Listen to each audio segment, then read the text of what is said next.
Good evening and welcome to our City Council meeting for May 18th, 2020. This is being conducted via video conference to protect the spread of COVID-19 in accordance with the IPIB recommendations. And if you're joining us by phone, you'll have an option to speak through the video conference. So I now call this meeting to order with a roll call from Madam Clerk. Miller. Here. DeBoer. Here. Cruz.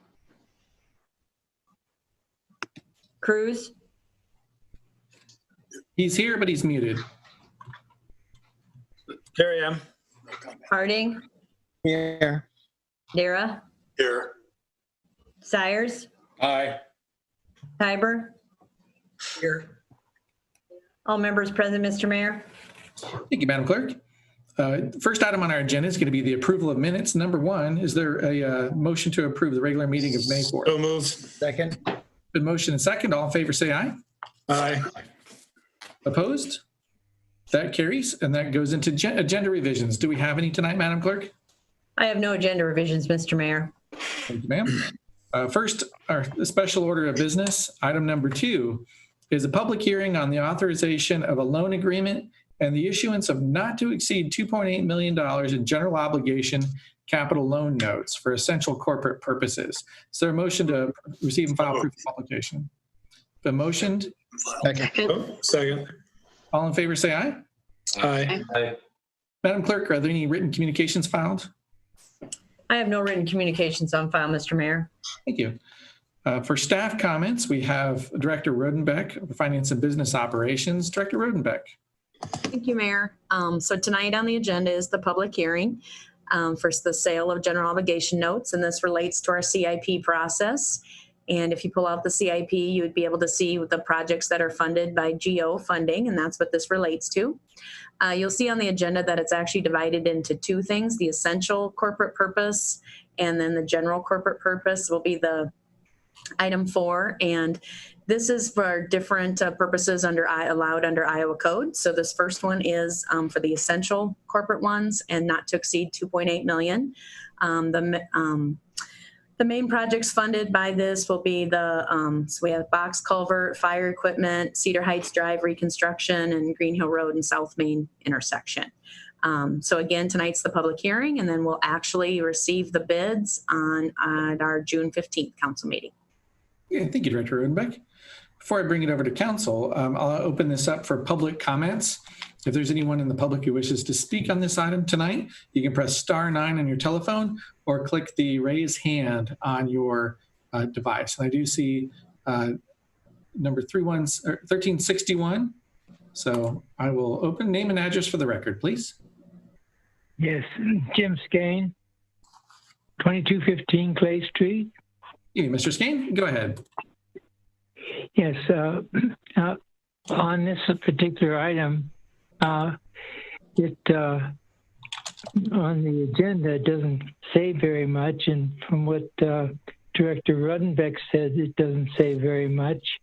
Now, we know that the actual motion to approve is the next agenda item, and I would hope that when you get to that and have it moved and seconded, that you open it for discussion, because there's a number of things that need to be said about that.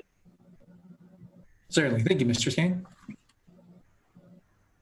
Anyone else wish to speak from the public on this item?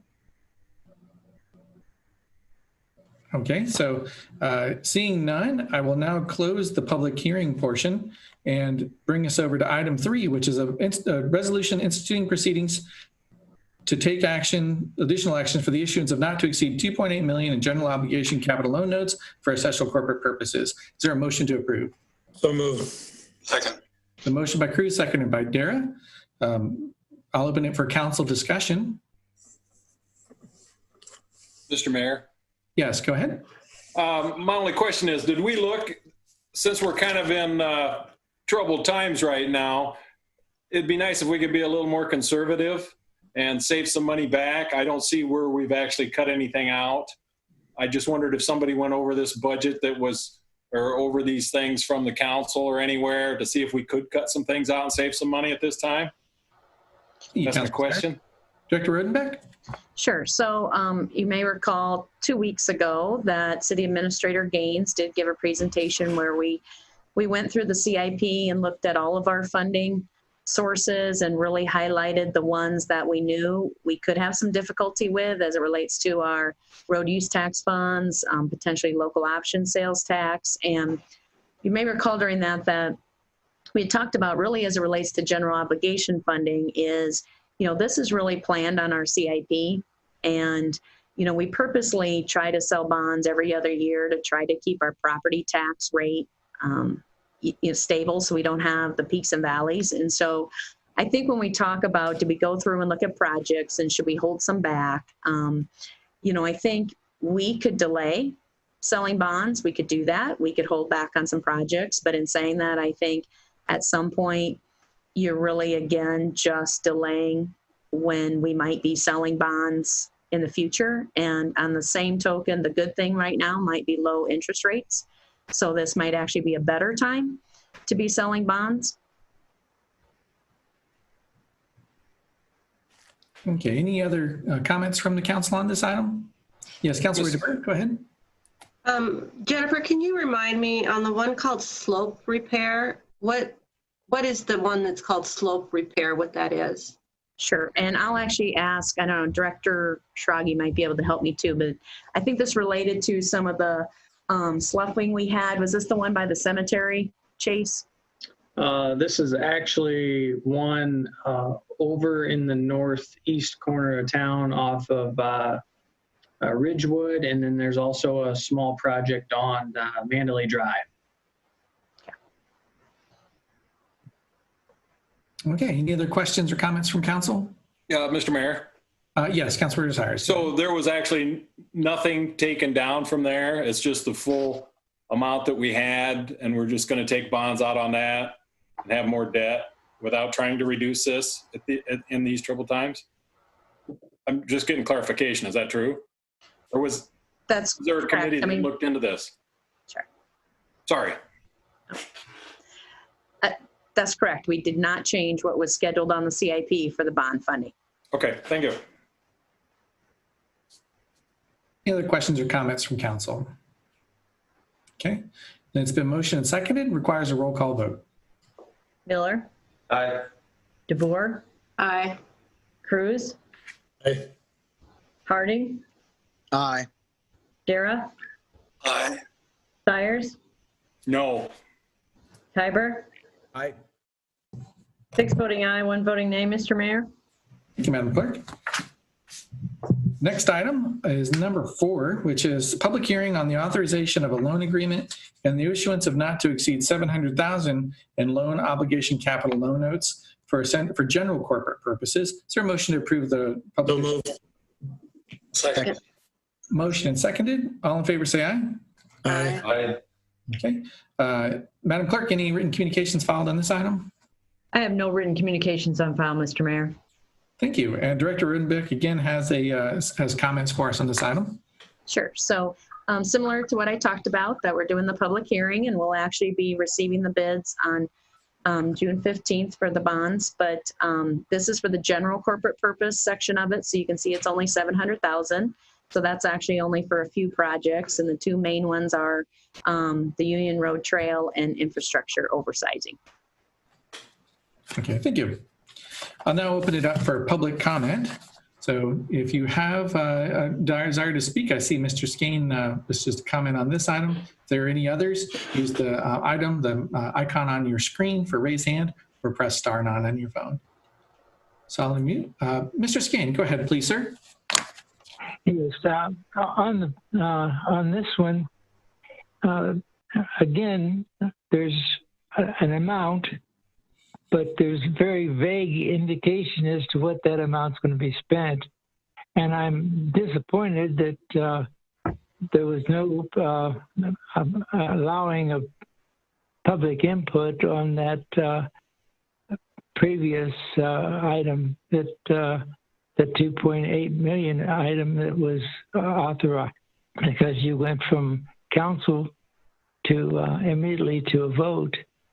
And it seems to me that as a debatable motion, the public should be involved. But on this one, again, we have an amount, 700,000, but the explanation is so muddled. I mean, even the director, Rodenbeck, didn't know exactly what it's all for. And it seems to me that this is a very undisciplined way to authorize $3,500,000 worth of bonds when it's not even clear what it's going to be used for. And I think that the whole process should have much more transparency. It seems to me that with the announcement of the hearing, should not be just this for corporate purposes. It should be for rather specific indication as to how that money is going to be used. So now we're going to go over to the next item, 5. And in that particular item, I hope that it is open for discussion and debate. But it seems to me that there's a lot of money being appropriated for rather indistinct purposes. And I thank you for listening to me on this, but I hope to have an opportunity to speak on the next item. Thank you, Mr. Skane. So with this, actually, I have another public comment here. So Mr. Frine, I'll allow you to talk here. So go ahead, Mr. Frine. Just a quick question. What happens? Name and address for the record, please. Oh, sorry. TJ Frine, 1319 Austin Way. Just a question for the bid process and where the money comes from. Should we go over, should the bids come in over budget? That's all. Thanks. Where are you? Okay, so Director Rodenbeck, you have an answer for that? Sure. So the public hearing tonight is setting the maximum amount. So when we sell and receive bids, we will not be able to go over this amount. In fact, if you pull out the CIP, actually in total, what we have for projects is actually a little less than the 3.5 million, but we always give ourselves that buffer when we set the hearing. So again, this will be the maximum, but more than likely, we're really going to be more about 3.3 million versus 3.5 million. And then just kind of going back to, if you don't mind, Mayor, in the packet was a list of every project that is going to be funded with the bond proceeds. I know there was a question by the previous speaker about that. Also, people can feel free to get out the CIP, and which is on our website, and anything that says GO20 next to is going to be what's funded with these bond proceeds. Thank you. Yes, and that's important to know that within the council packet, it does list basic information. And then I don't have my binder here, but our thick CIP binder has voluminous details over what these projects entail. So any other speakers from the public who wish to speak on this item? Seeing none, I'll close the public hearing. And that brings us to item 5, which is a resolution instituting proceedings to take an additional action for the issuance of not to exceed 700,000 general obligation capital loan notes for general corporate purposes. Is there a motion to approve? So move. Is motion and seconded. Any other council discussion? Mr. Mayor. Councilmember Dare, go ahead. I just would want to add to Mr. Skane's concerns, like pretty much everything else we vote on is a result of multiple meetings prior, recommendations from staff, long-range goals. It's not like we just pull these things out of the hat every week and vote on them. They're the result of months of work. Thank you. Councilmember Tiber. Yeah. Thank you, Mayor. And I too wanted to dispel any myth that we haven't gone through this with a fine-tooth comb. In fact, on May 4th, 2020, our division director went through all of these, and we did, in fact, delay a lot of projects, particularly those that had at-risk funding streams. So we have done a lot of work, and every project that's listed, either for the essential corporate purpose or else general corporate purpose, has been vetted, and it's deemed at this moment that we need to move forward. So, assuming council votes for it, but I think there might be some misunderstanding about process. As Councilman Dara indicated, we've been through no less than 3 meetings plus an emergency meeting to review funding for at-risk areas. So I want to dispel any myth. We have asked for reductions and we have delayed projects. Can I add one more thing, Mayor? Yes, Mr. Dara, go ahead. Just to add to what Nick has said, not only were there meetings this year, but most of these are part of our 5-year budget that we have. Every year we've got hundreds of pages of projects, and they're projected out 3 or 4 years in advance. So I get it. When people watch us vote, they think we're just doing it now. But again, it's been months, if not years, of planning, and they're prioritized over that time. So thank you. Thank you. Mr. Mayor. Yes, Councilmember Harding, go ahead. Just to clarify for Mr. Skane, and correct me if I'm wrong, Director Rodenbeck, the general corporate purpose fund, we're going to put the money towards the South Main parking lot, the infrastructure oversizing Union Road Trail Phase 2, and the annual street repair program amenities, correct? That's correct. Just so that's out there, so that he knows that those were where we've decided to put the money. Okay, thank you. Was there another, Councilmember Cruz, go ahead. Yes, thank you. I was just wanting to point out, and Director Rodenbeck can bring back the percentage of interest rate. Was it like 1.65? It's like a historic low, lowest ever probably for our funding of these, and it would be prudent to lock that in as opposed to postponing and end up with a higher interest rate down the road to do these very same projects. Correct. We've actually seen on the market, our advisor just a week ago emailed me even some bonds that have been selling for 1.27, I think he said. But, our hope right now projecting is we originally using estimates of like that 1.6. We're hoping about a 1.5. But again, we'll know more, I guess, when we actually receive the bids. And then the follow up on that, what were we paying from some of the previous years? 2.25 or thereabouts? Yep. I think we actually had ones that were at 2.8 as well. Yes. Okay.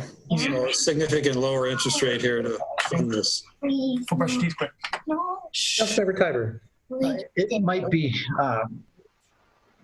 prudent, Director Rodenbeck, to just reiterate that we do have a replacement debt policy, and so this does not in any way increase the debt, to my understanding, above and beyond what we've taken on in the past. And we do enjoy one of the lowest debt levels, I believe, in the state, maybe the lowest. Is that correct? Correct. We actually, in terms of general obligation bonds, we actually have a very low, we hardly use any of our debt limit. I think we're only at around 7 or 9% of our debt limit, so very low. And you're exactly right. And that's what I was trying to talk about earlier, that we try to keep on a plan of selling bonds every other year. That's also why we do the CIP process that some of you have mentioned. We talk about that in goal setting. We prioritize the projects to develop a CIP that does exactly what you're talking about, Mr. Tiber, and that we're only issuing replacement debt, and we're trying to, again, keep that property tax level as it relates to our debt service, so we don't have peaks and valleys, ups and downs when we're trying to do that. So we try to plan that all out with our CIP process. Thank you. Mr. Mayor. Yes, Councilmember Cyrus, go ahead. My only point was earlier is that we asked for reductions and gotten on the first bunch, and that was the only thing I was saying. And then Nick brought up that they'd worked hard on it, but yet it's exactly the same as what we had in the CIP. That was my only point. I didn't mean to upset anybody. I just look at this, and since we're in troubled times, I just soon not take on debt for the city. That's all. Okay, thank you. I do have that procedural question from Mr. Skane that I just briefly looked at the council rules.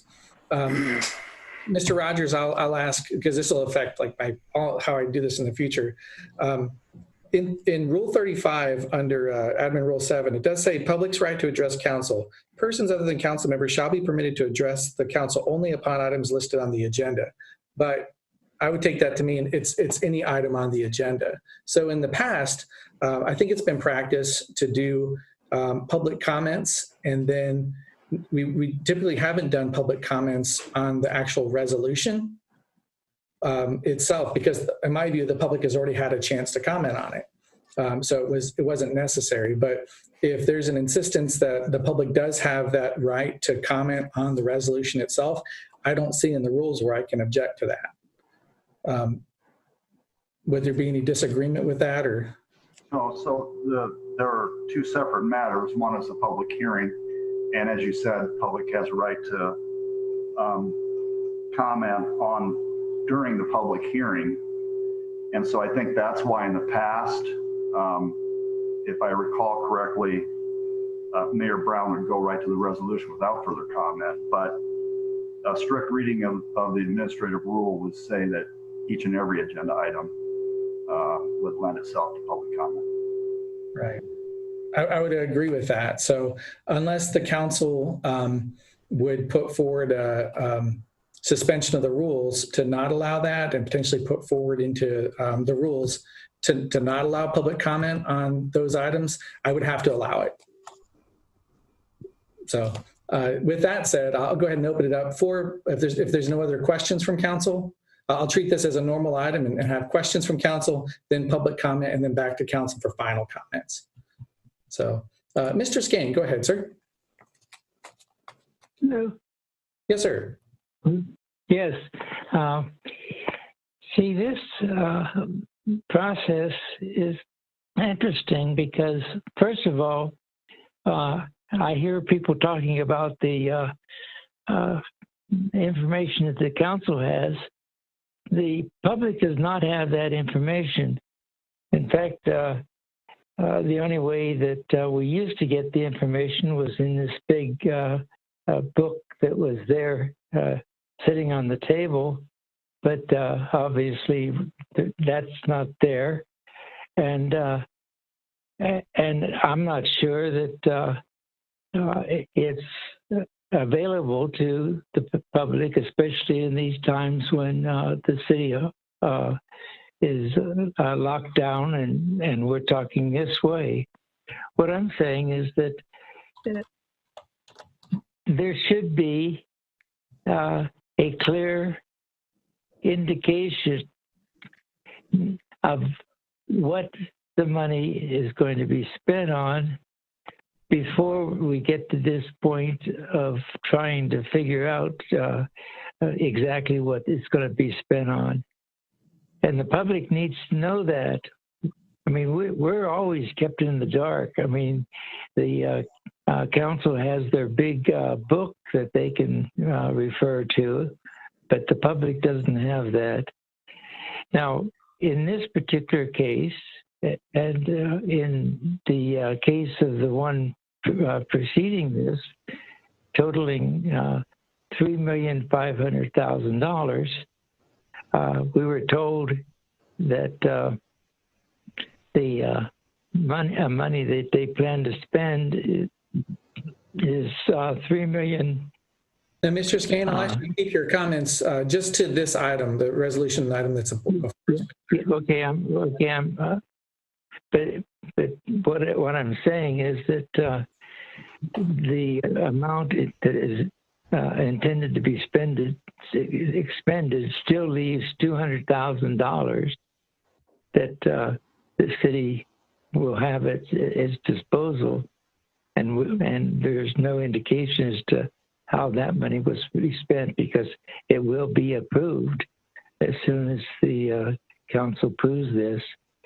And the real point is, Mr. Mayor, and I appreciate your giving me the opportunity to make these comments, is that as a member of the public, and a member who tries to be very informed about matters, it's practically impossible. And it really doesn't make a difference of how many times the council has met about this, and that doesn't count. What counts is what's happening right now, and all that preliminary CIP and stuff like that. That's irrelevant. What's relevant is that the council is being asked to spend a total of $700,000 for this, without having a clear indication as to how that money is going to be spent. And yet I know that some of my money that I pay into my utilities bill will come out and be used for similar projects. So I appreciate your forbearance on this, but I do think it's important. Okay. Thank you, Mr. Skane. Mr. Mayor? Yes, Councilmember Miller, go ahead.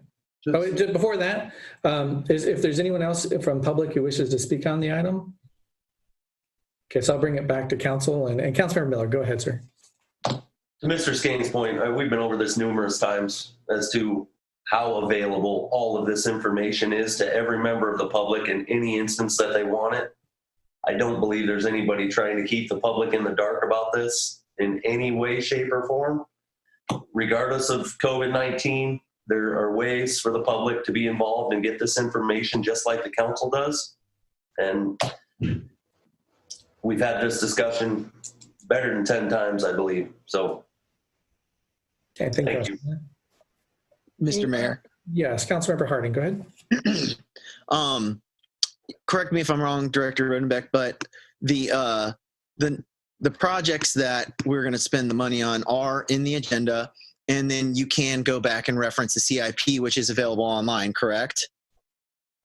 Yes, that's all correct. And even if you take the memo that was in the packet this time, the resolution that's in the packet this time also listed what types of projects it's for. And last time when we set the hearing, it also in that also mentioned the projects that it would cover. So, but you're absolutely right, Mr. Harding. Then if nothing else, if you want to know a lot of detail, then you can always go to the CIP, which is on the website, or you can contact anybody here at City Hall and get a copy of the CIP. And it actually outlines all the detail of the projects.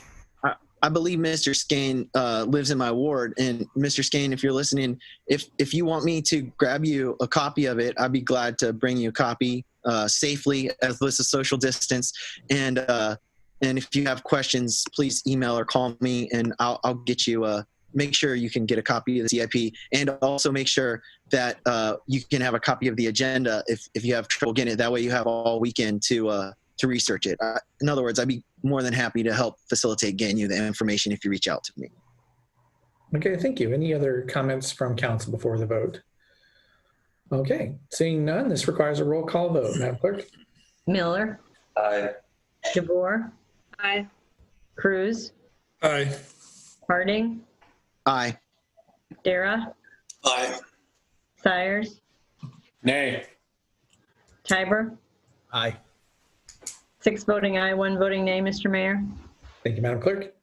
Item 6 on the agenda is a public hearing on the proposed plans, specifications, form of contract, and estimate for the cost of the 2020 CDBG sidewalk infill project. Is there a motion to receive and file? So moved. Second. The motion and seconded. All in favor, say aye. Aye. Aye. Thank you. Madam Clerk, are there any written communications for this item? I have no written communications on file, Mr. Mayor. Thank you, ma'am. Tonight for staff comments, I believe we have Mr. Fitch speaking with us tonight. Is that correct? Yes, thank you, Mayor. Be pretty brief on this one, but this is a sidewalk infill project that is in the low moderate income housing area, and there's a number of those around the different community. But in the drawings that have been presented to all of you, on the second page, it does show the different sidewalk infills that we will be looking at. incorporating. So again, this looks at some curb and gutter replacement, pedestrian ramps, and site restoration, and it's all needed to meet the requirements of the American with Disabilities Act. The total estimated project cost for this is about $106,000, and the project is fully funded by a community development block grant funding source. So we have presented the drawings, the specifications, and the estimated opinion of costs. Okay, thank you. And just for clarification, with the CDBG grant process, is it correct that that's federal funds? It's not Cedar Falls funds at all? That is correct. It's federal funds, and it's distributed through Intercog. Okay, and as I understand, specifically limited to these kinds of projects, low-income community development. So Yes. just to preempt some of those questions about whether we should spend it or not, if it's Cedar Falls funds. Okay, That's correct. So with that, I'll open it up for public comment. So I see Mr. Skane. I'll unmute you, sir. Go ahead, Mr. Skane. Yes. This seems to be a very worthy project, but once again, I'm trying to be very informed. I have the agenda printed out, but none of this information is in the agenda, and when we find out that it is a project that is funded by Intercog, that's good to know. But again, it's a matter of transparency. I'm told that I can go on and see what the CIP project is. That's a heck of a way to run a railroad. I mean, you just don't ask the public to do extensive research to find out what they should find out in the documents that are presented to them and the information that is presented to them.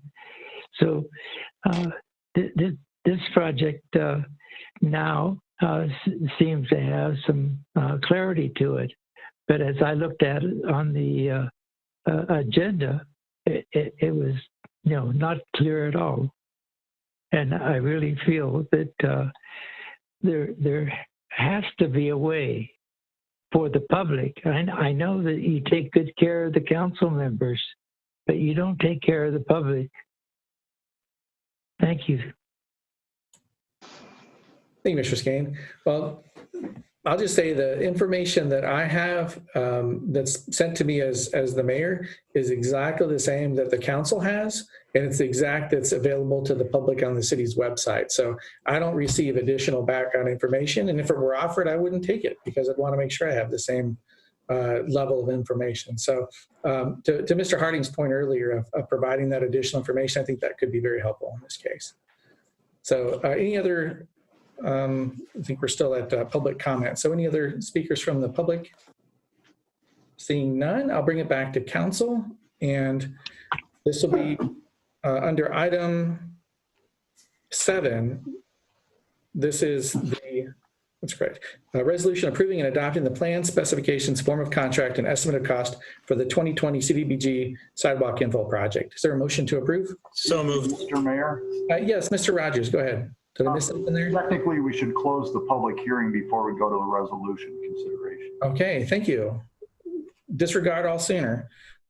Seeing no other comments from the public, I would close the public hearing. And now, this will be a resolution approving and adopt plan specifications and form of contract and estimate of cost. Is there a motion to approve? So moved. Second. Motion and second. Sorry about that. Any questions from council on this item? Mr. Mayor? Yes, Mr. Cyrus, go ahead, sir. You said that this is all fully funded, no Cedar Falls money involved in this, correct? For Mr. Haynes to confirm that? Yes, that's correct. It comes through the CDBG funds, which are distributed by HUD. And yes, it's 100% by the CDBG grant. Okay, thank you. Okay, other questions? Okay, then as before, I will open it up for public comment. I saw Mr. Skane's hand earlier, so I'll unmute you, sir. Go ahead, Mr. Skane. Again, the issue is not that this is a bad project, but until this very minute, the people of the public did not know anything about it.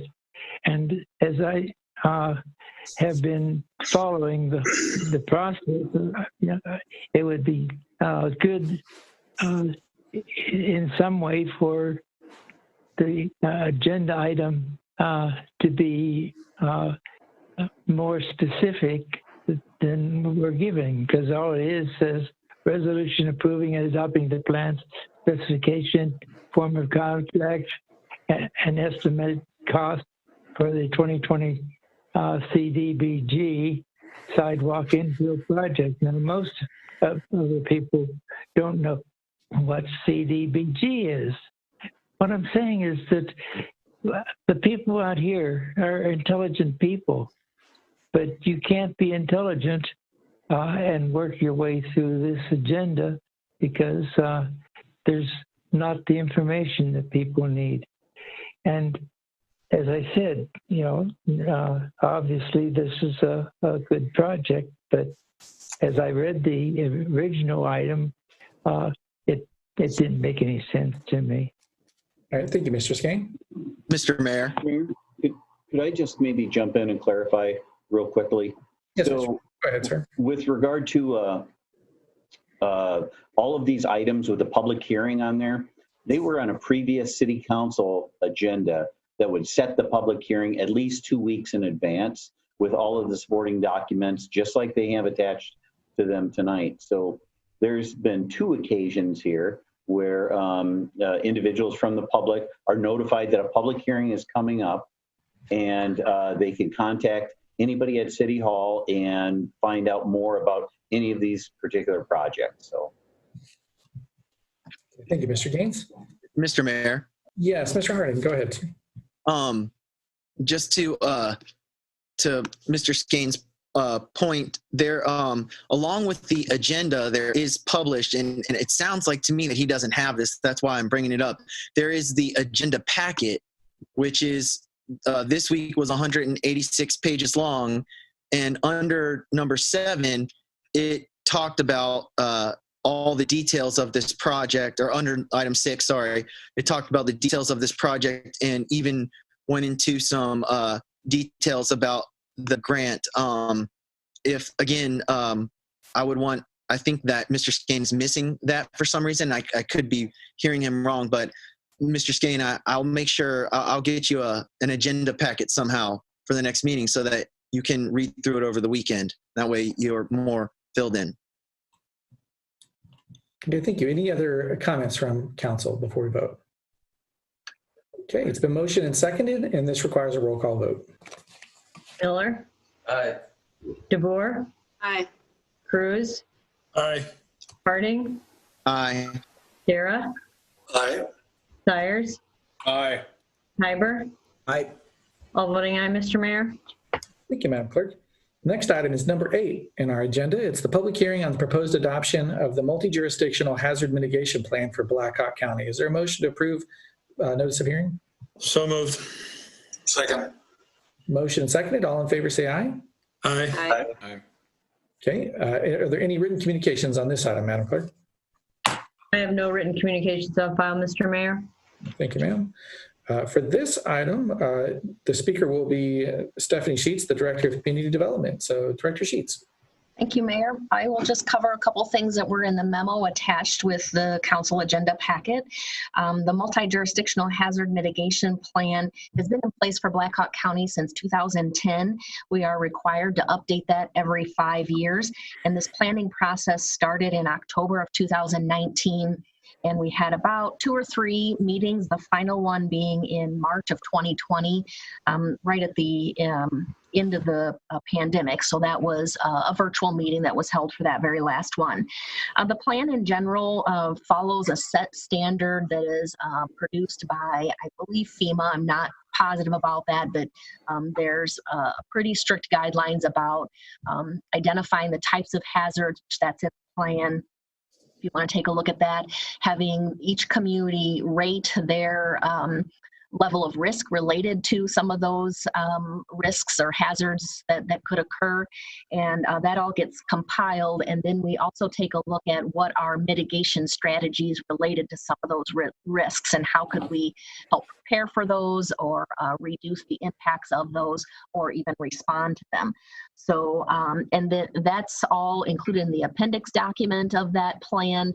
Each community has its own listing of activities that could occur and strategies that we think are appropriate and updates about the status of that strategy, who's the key department that leads that type of thing. So having a hazard mitigation plan maintains our eligibility for a lot of different grant monies. It also gives us credit under the community rating system, which is helps with flood insurance rates. So there's a lot of benefits to having that plan. The plan was a collaborative effort led by INTRCOG and the Black Hawk County Emergency Management Group. And all of the cities then participated in that. And Black Hawk County Board of Supervisors adopted the plan in April. And the plan in its draft form has been sent to FEMA, and all of the communities are now being asked to consider and adopt plan as it's written. So city staff has been pretty involved in this. We have given feedback about the drafts and feel that there were really just outside of us taking a look at our risk level and kind of confirming that. I don't think that there were maybe too many that we changed as we went through that process. I worked with staff from Public Works, from Public Safety, engineering. We were all involved in it. And we really just had clarifications and terminology updates that we recommended to the plan, and all of those were taken and made by INTRCOG. At the final stage of the draft, then there was a little bit of language added about recognizing that at that point we're in a pandemic, and that thinking about how to disseminate information was put into that section on pandemic, which was on page 102. But there were really no other major changes as a result of where we are today. So with that, we think that the plan is in line, and staff would recommend that the council consider adopting it. Thank you, Director Sheets. I'll now open it up for public comment. Anyone from the public who wishes to speak on this item? Okay, Mr. Frine, you're unmuted, sir. Go ahead.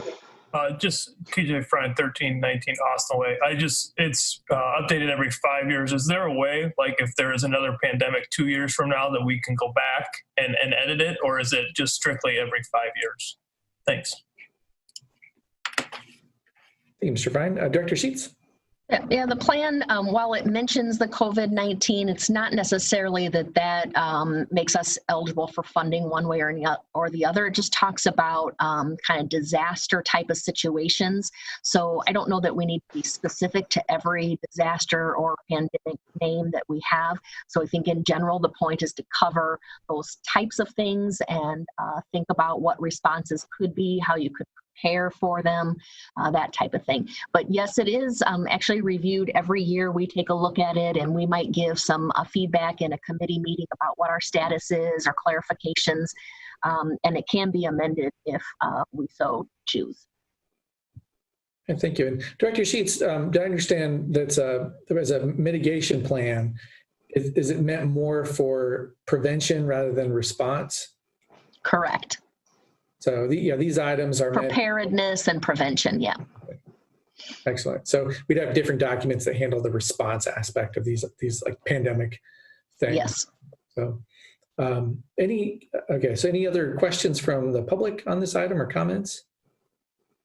Seeing none, I'll close the public hearing and bring us over to item 9, which is a resolution approving and adopting the multi-jurisdictional hazard mitigation plan for Black Hawk County. Is there a motion to approve? So moved. So moved. Second. The motion and seconded.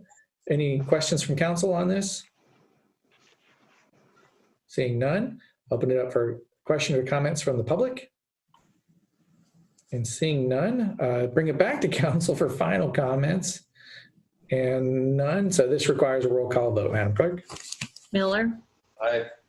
DeBoer. Aye. Cruz. Aye. Harding. Aye. Dara. Aye.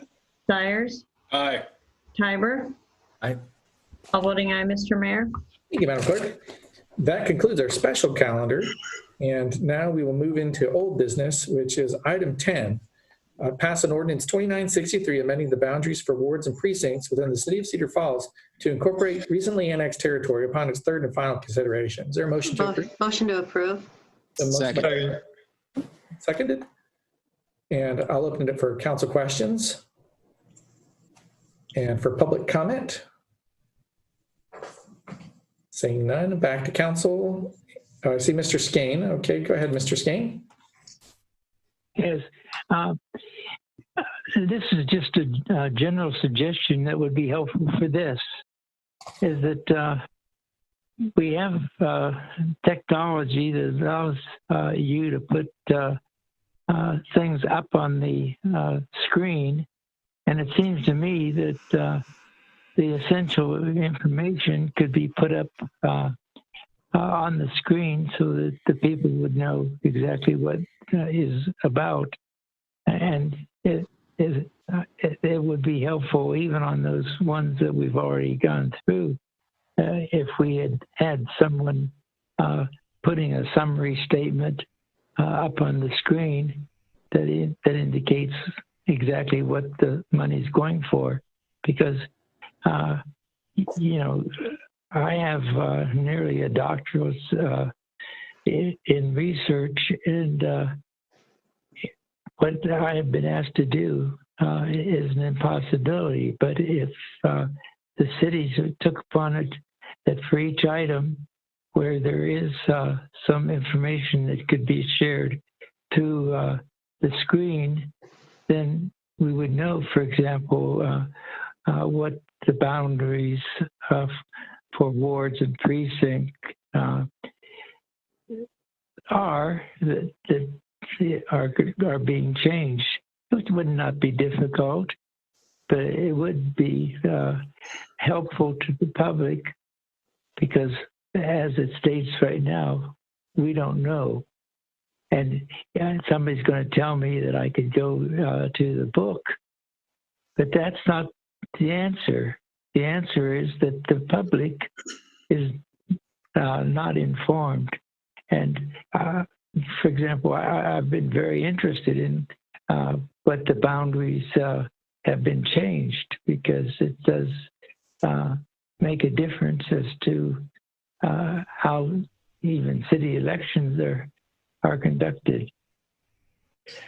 So that's a comment that I would hope, Mr. Mayor, you know, because you're very much interested in having the public be informed, that this kind of information on the screen, the way that the agenda is put on the screen, would be very helpful.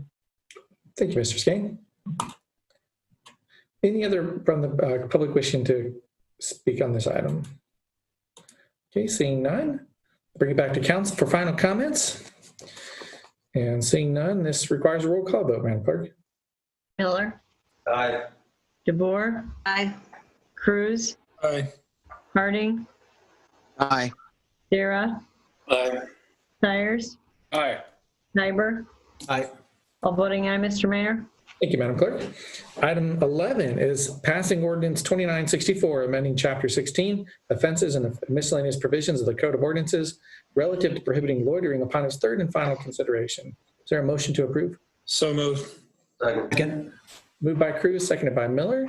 Open it for council questions and public comment.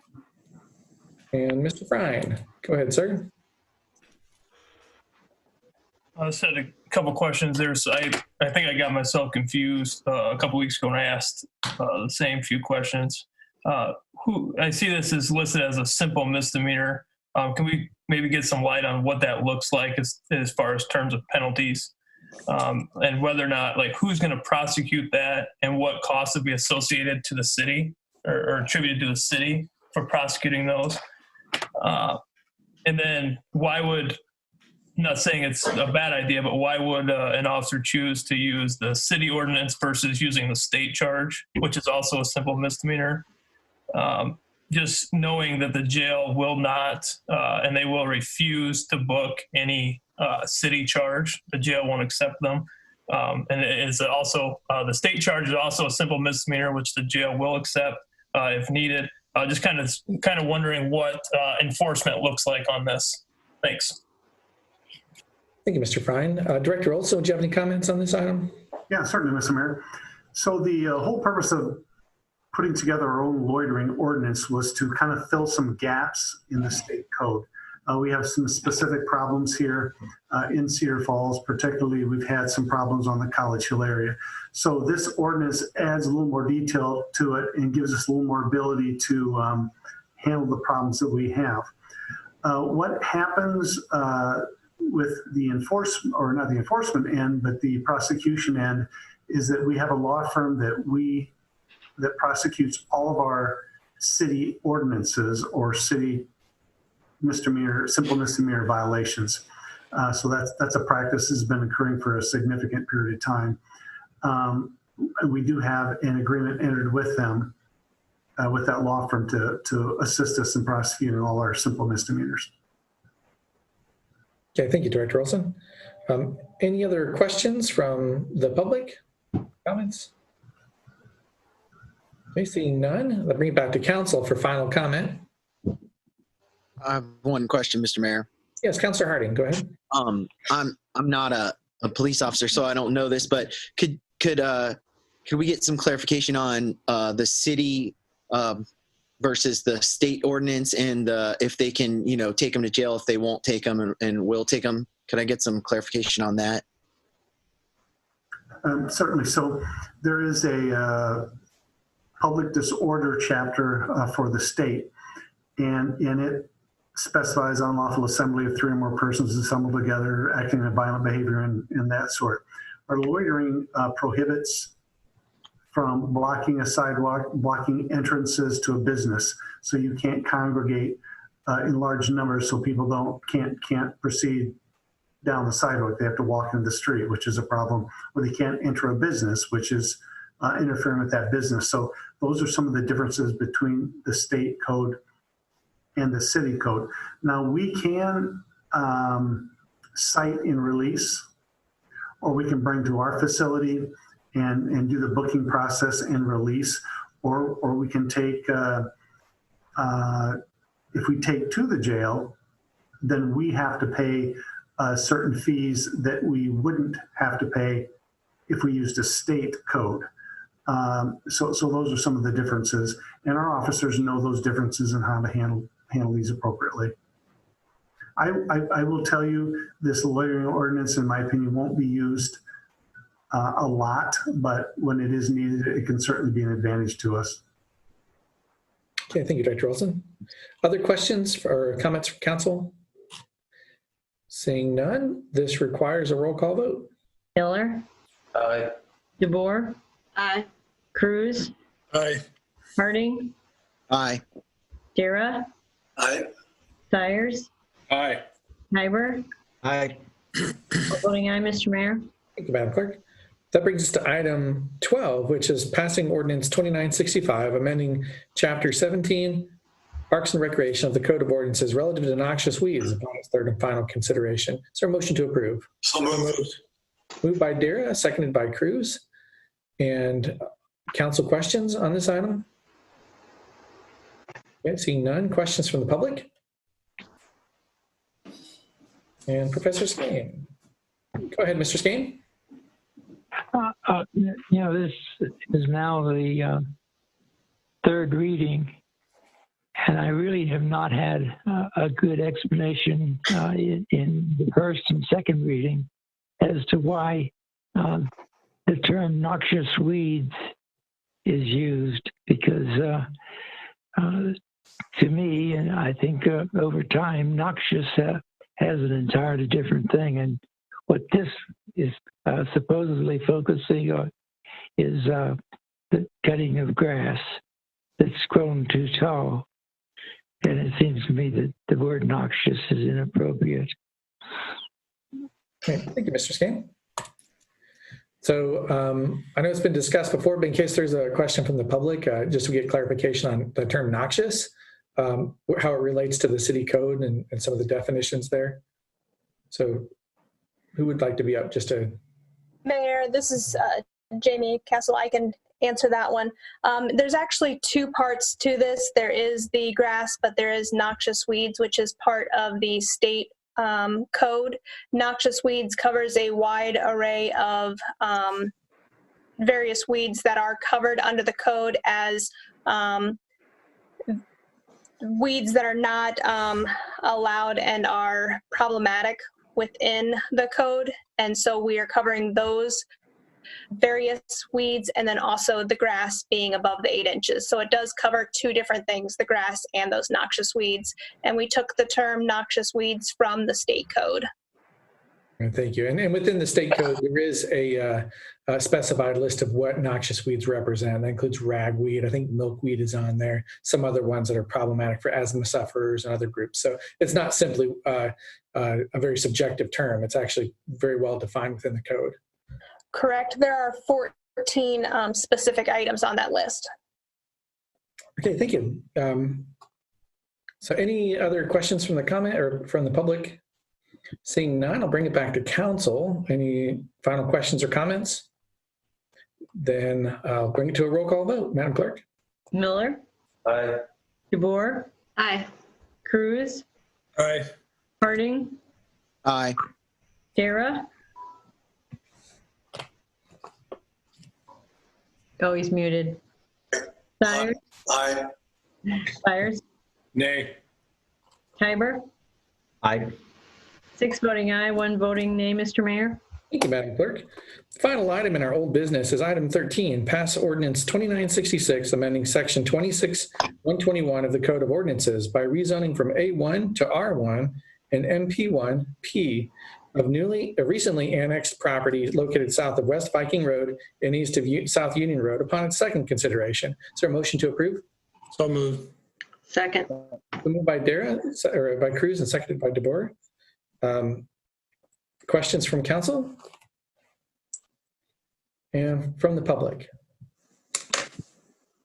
Okay, seeing none, I'll bring it back to council.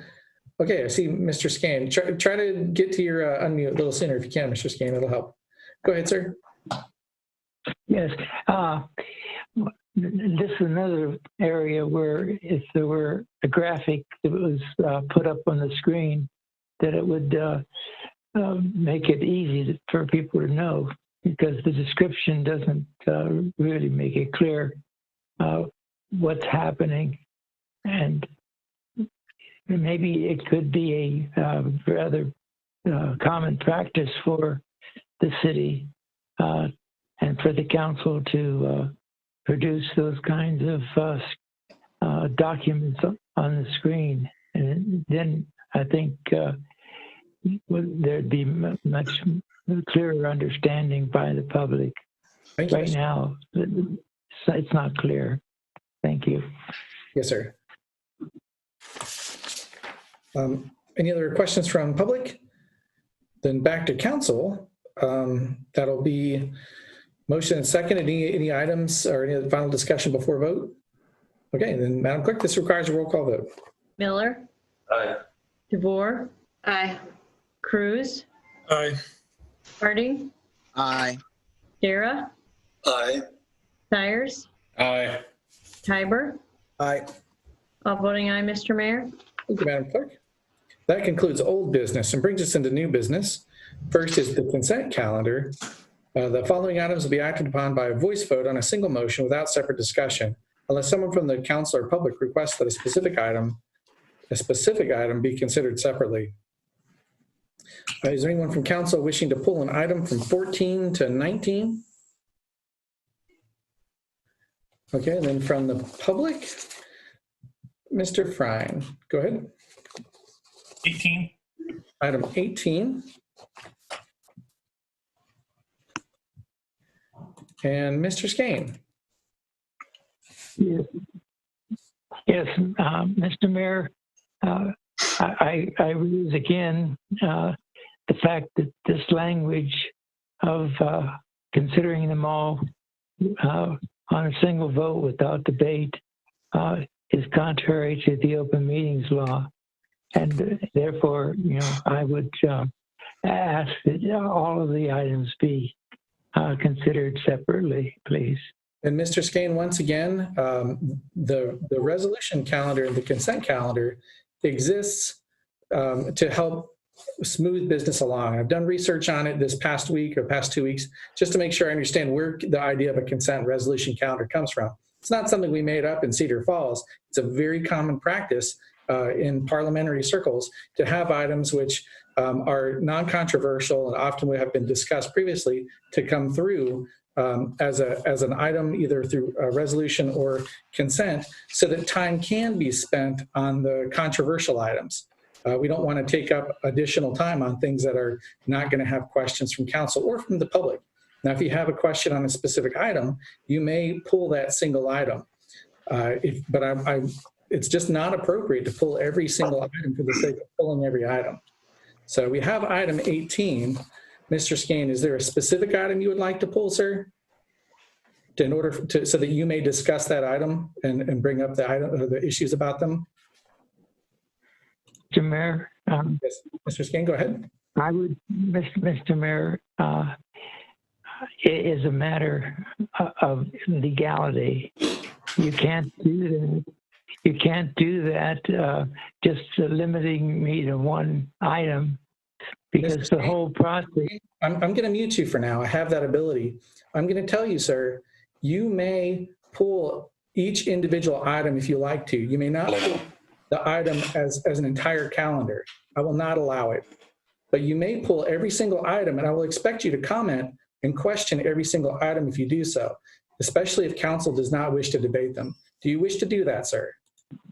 Yes, I do. I would. Please list the items. Be able to, sir. Is it 14, 15, 16, 17, 18?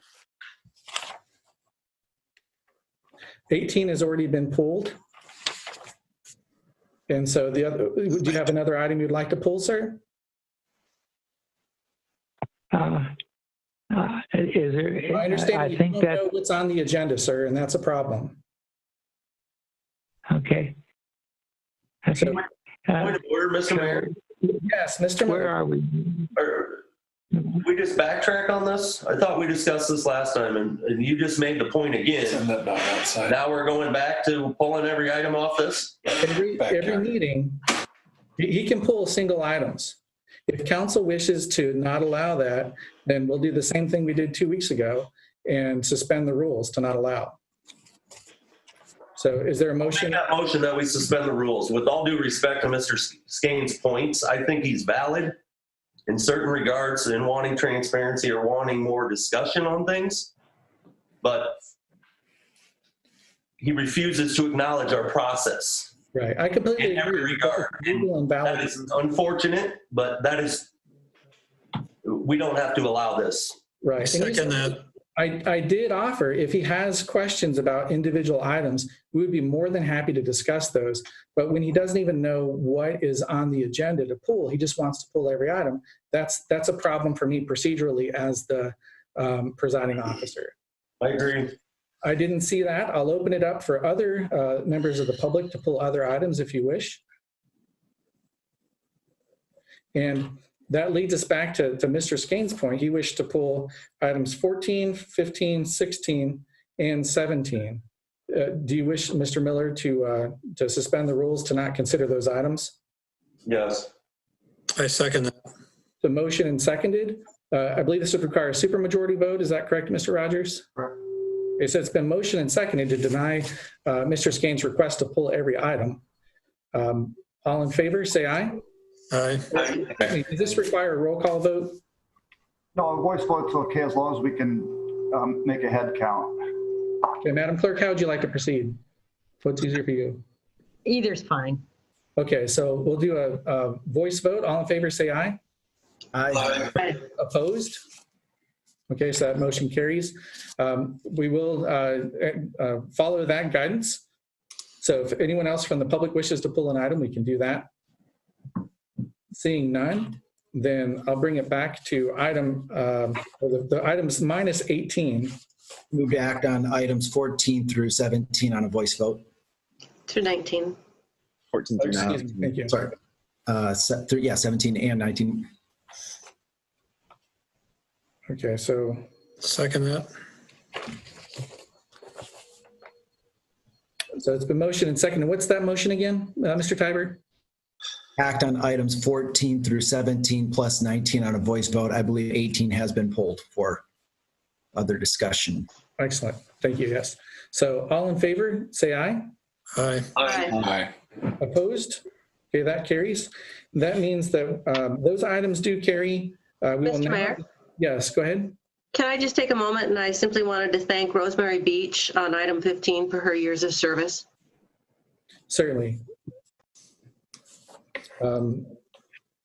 Yeah, certainly a loss to have her off the Health Trust Fund board, but certainly appreciate her many, many years of service to that and the rest of the city. So thank you for bringing that, Councilmember DeBoer. So moving to item 18 is to approve applications for cigarette, tobacco, nicotine, and vapor permits. I won't read every single one, but Mr. Frein, I believe you had a question about those. Motion to approve. Oh, excuse me, you're right. Motion to approve. Second. The motion and seconded, and now we can open it up. Thank you for that. So, Mr. Frein, you had a question?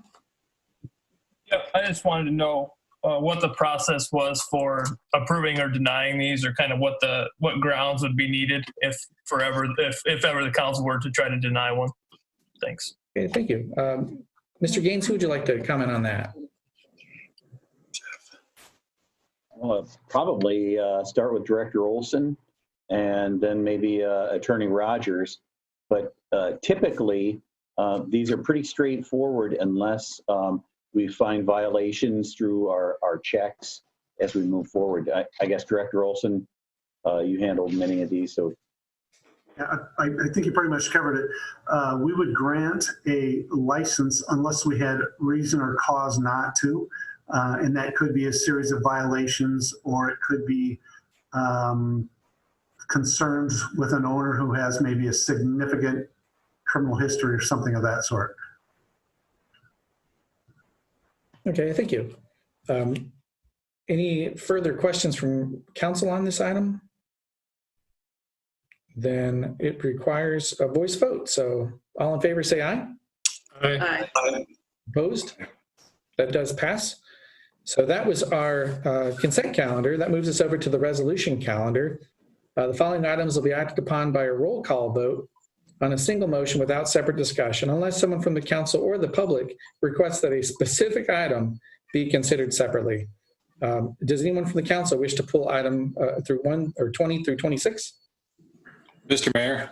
Yes, go ahead. I'd like to pull 20, 21, and 22. I'll be short with them. Okay, so we're going to be pulling 20, 21, and 22. Any others from council? Okay, and then from the public? Yes, Mr. Skane, which items would you like to pull, sir? Hello, Mr. Mayor. Yes, go ahead. Which items from 23 to 26 would you like to pull, sir? I'm not going to engage in it because Mr. Miller will make sure that I don't go further. But anyway, I do register an objection Mr. to Skane, that land which use. items from 23 to 26 would you like to pull, sir? I'm just registering the objection. Mr. Skane, Mr. Skane, it's not useful. items 23 to 26 would you like to pull, sir? That's where we're at right now.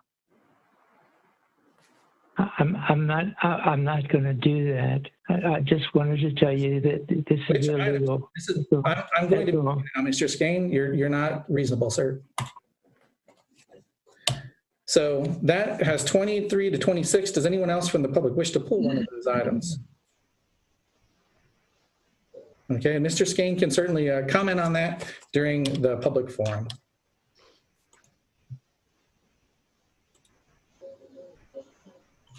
So Motion to approve 23 through 26. the motion to approve 23 to 26. And any questions from council on this? Or actually, we don't have any questions because it's the resolution calendar. This requires a roll call vote. Miller. Aye. DeBoer. Aye. Cruz. Aye. Harding. Aye. Dara. Aye. Sires. Aye. Hyber. Aye. All voting aye, Mr. Mayor. Thank you, Madam Clerk. So we'll circle back to item 20, which is resolution approving and authorizing execution of a professional service agreement with Carlson Denton Consulting, LLC, for market measurement and pay plan management services. Is there a motion to approve this? Motion to approve. Second. The motion by DeBeer, second by Cruz, and open it for council. Mr. Mayor. Yes, Councilmember Cyrus, go ahead.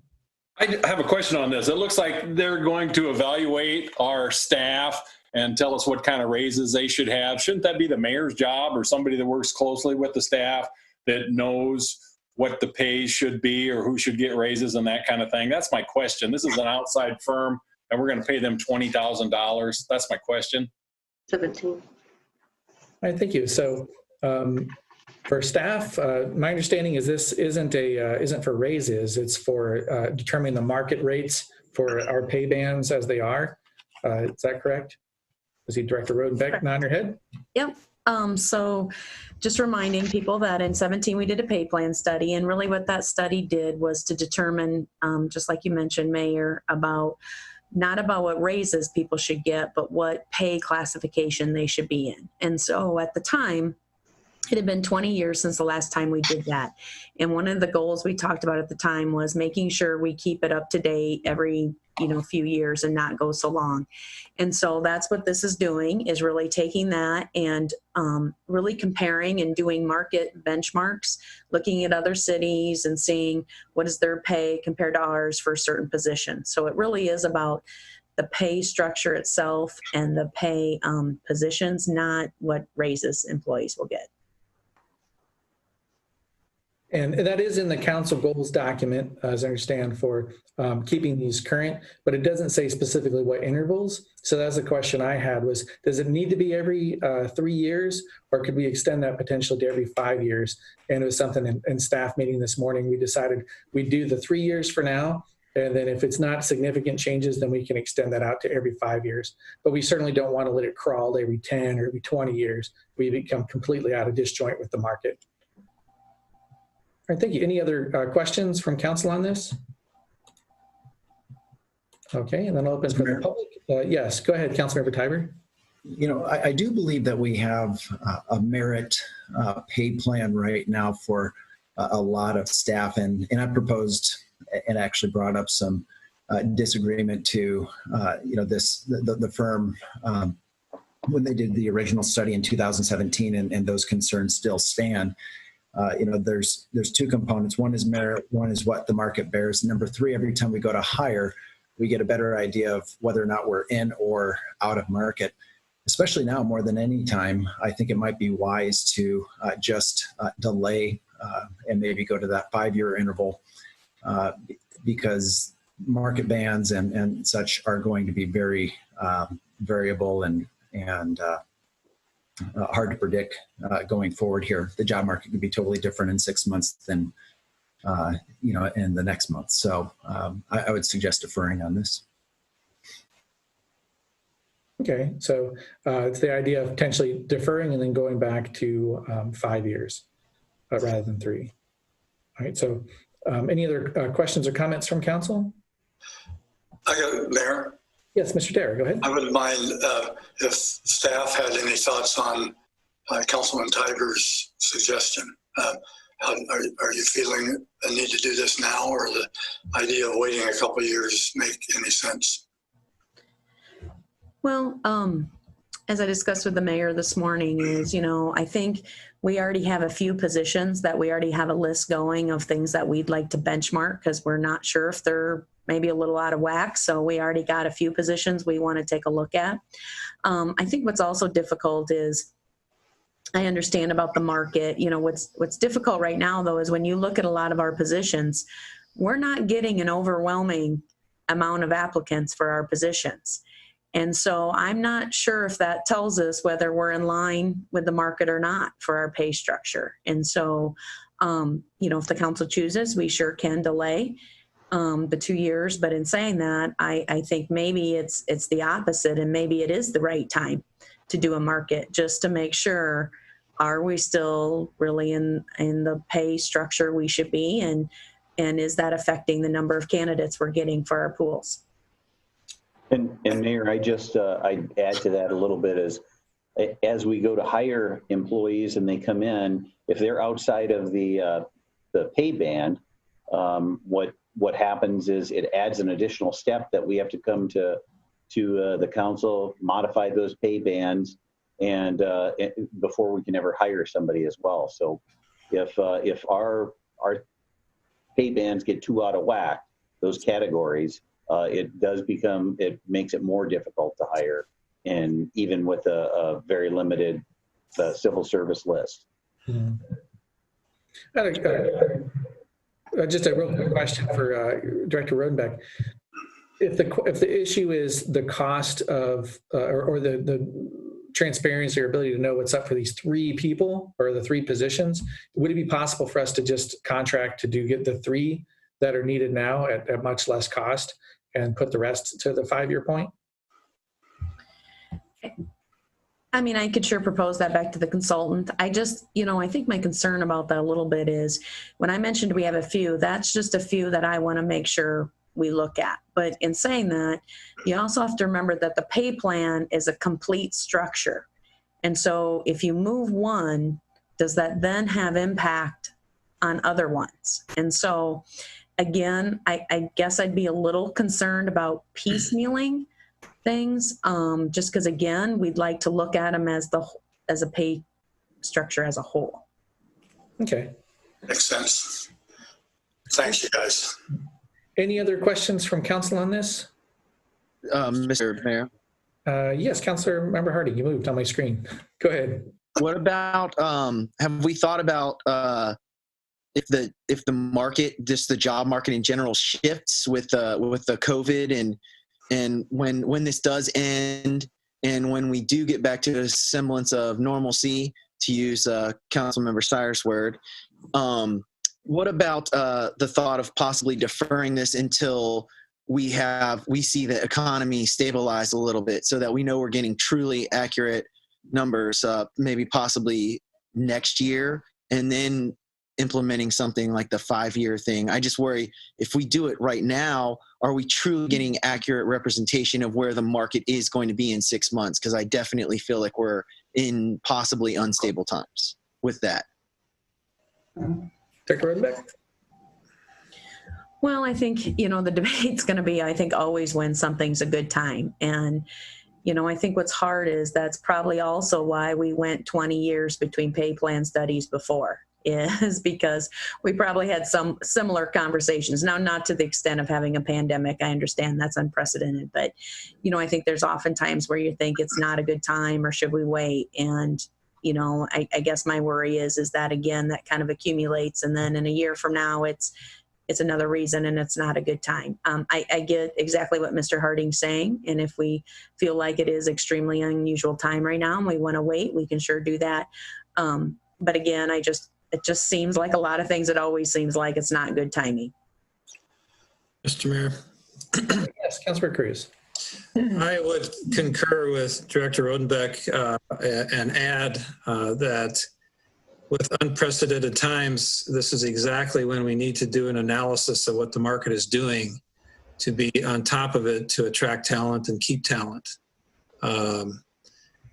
Just like I would analyze the stock market and the effects of the economy on portfolios, I think that's a very important part of having the city be competitive with the environment and the COVID and that sort of thing, which could become more prevalent in years to come.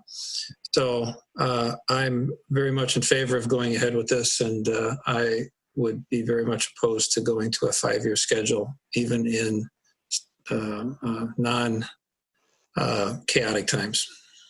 So I think it's important to be on top of it. Okay, thank you. Any other questions from council? Oh, yes, Mr. Dara. I don't have a question, but just another comment to add to Daryl's comment. I also feel like since we've done the study, we've had considerable turnover in some of our senior staff. And I think that's going to be happening more over the next couple of years for no other reason than the senior part, that people are ready to move on. And I would hope that we're going to be in the best position when we are looking for more folks to join, that we have as updated information as possible. And I really do think the last study we did really was quite helpful. So for what we were budgeting for this, I think it would probably be worth doing. Okay, thank you. So before going to public comment, any other questions from council on this?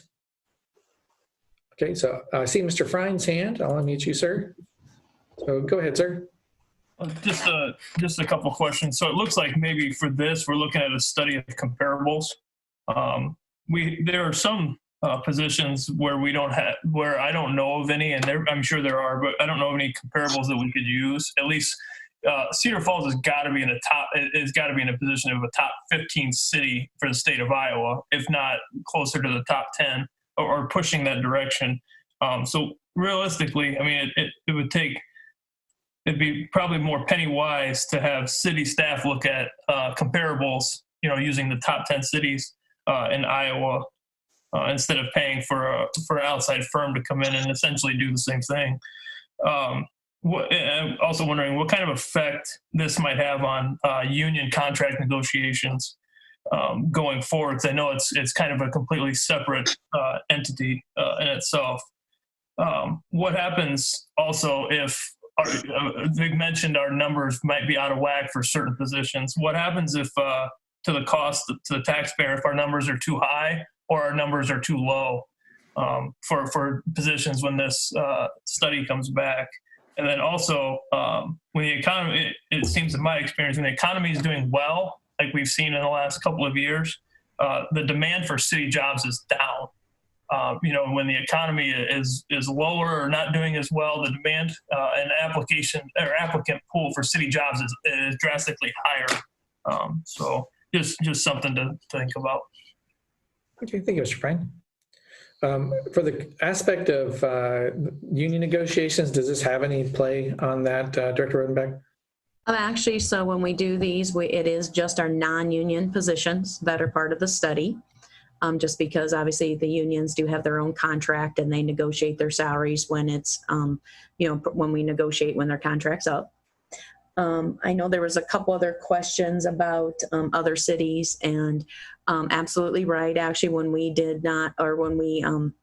had 20 years between our pay plan studies, actually the staff would benchmark with other cities. So oftentimes when people said about going 20 years, well, it wasn't that we never benchmarked other positions. We did exactly what Mr. Frine mentioned. We benchmarked with the cities our size just to see if we're comparable. But he's also exactly right about there's lots of things that are hard to compare just because not every city is exactly structured the same.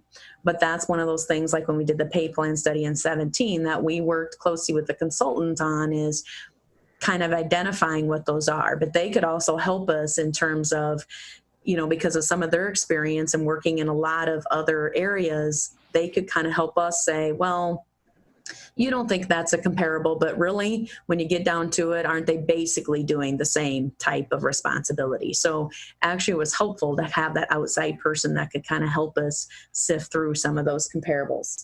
I'm trying to think what else. I tried to jot them all down, but applicant pool, I think we all know that applicant pools will cycle in terms of how many we have. And, right now, again, we are in a cycle where we have very few applicants. And, when that turnaround occurs, I guess is wait for us to see. And then I think the last thing that there was a question about, if a position is too high or too low, what's the cost of that? And again, because we just did a study a few years ago, I don't see there being any major financial impacts from doing this study. What could happen is a few positions that they look at and say, they maybe should be in a higher pay grade, lower pay grade. That might not directly have a cost to us, because if that employee still fits in that pay grade, there wouldn't necessarily be a cost. It would only be if, a pay grade was raised and then employee, didn't meet the minimum of that pay grade. So it's really, again, hard to tell right now if there would be any of those costs and effects. We'd have to wait and see what positions, what recommendations come back, and then go from there. And like always, like with a pay plan study, those would be things that, we would come back with that report and that recommendation. Okay, thank you. Before I go to additional counselor questions or comments, I do see Leanne Saul's hand since we're still in public. So I'll allow Leanne Saul. Go ahead, ma'am.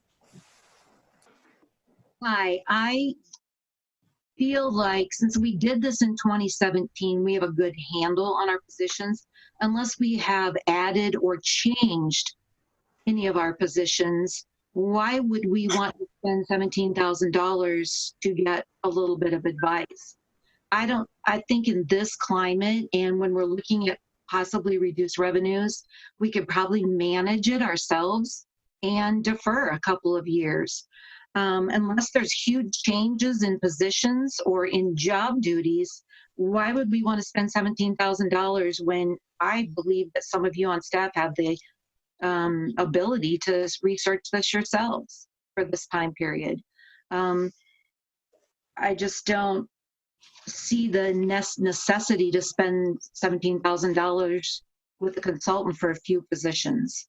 I understand you didn't do it for 20 years, but we did it in 2017. Let's take what we know and use what we can from that, do a little city comparison in Iowa and go from there and defer it as Nick suggested.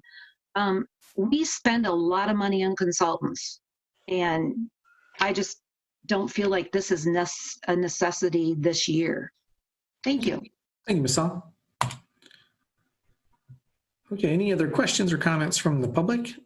If not, then I'll bring it back over to council. And Mr. Tiber, I saw you hand your hand up, sir. Go ahead. Thank you, Mayor. Yeah, I just think it would be helpful to look at this a little bit more closely. I know that the Carlson-Detman point factor job evaluation system that he claims is his, trade secret in the contract, is his method for, assessing these pay bands and such. But we went through the work and did a lot of the employee interviews in 2017. And so this is really just kind of a recycling. It's an update. And so I'm kind of curious what we paid originally in 2017 and what this update would, amount to. If it's 10% of the cost, maybe it's okay if it's 20%. But I recognize that most of the work was probably done in 2017, and our city is unique. We have many kind of unique positions, public safety, and the way that we do engineering is different. And I'd argue better than everyone else. And in many respects, it's hard to find comparables. But in 2017, we had roughly the same job classes as in 2020 here. So I guess that's my first question. What did we pay in 2017? And then I also think that in our own HR processes, which have been bolstered and strengthened tremendously in the last few years, we learn a lot when we do exit interviews as well as in the hiring process itself. Could we not just use that empirical knowledge and recommend maybe proactively if we need to adjust pay bands if we're having difficulty finding qualified candidates? I'm just trying to wonder what we can internalize here and avoid spending the money for the outside consultant. Thank you. Okay, thank you. So the question was, what did we pay? And Director Rodenbeck, would you have that information available? Sure. I think it was right around $65,000 that we paid for the original study, and just kind of further to Mr. Tiber's questions about, he's right, in 17 there was a lot of questionnaires that employees filled out. We wouldn't be doing that whole process again. We would only be doing it if there's positions we feel like job duties have really changed. Then we would have people fill out questionnaires. So you're right, Mr. Tiber, we wouldn't be doing all that detail again. Obviously, that's why the reduced cost this time. Mm-hmm. So what, 25% of the full cost to do this update? Mr. Mayor? Yes, Councilor Miller, go ahead. So Director Rodenbeck, isn't a function of, and I understand the cost side of this too, but isn't some of this a function of the workload that your department has and looking outside to help with that? Yeah, I guess that, I think again, it's just a lot about that outside perspective is also what I think is helpful. I think sometimes we get ingrained about how we do things here in Cedar Falls and how is that different than other places. So I think it is helpful to have that perspective.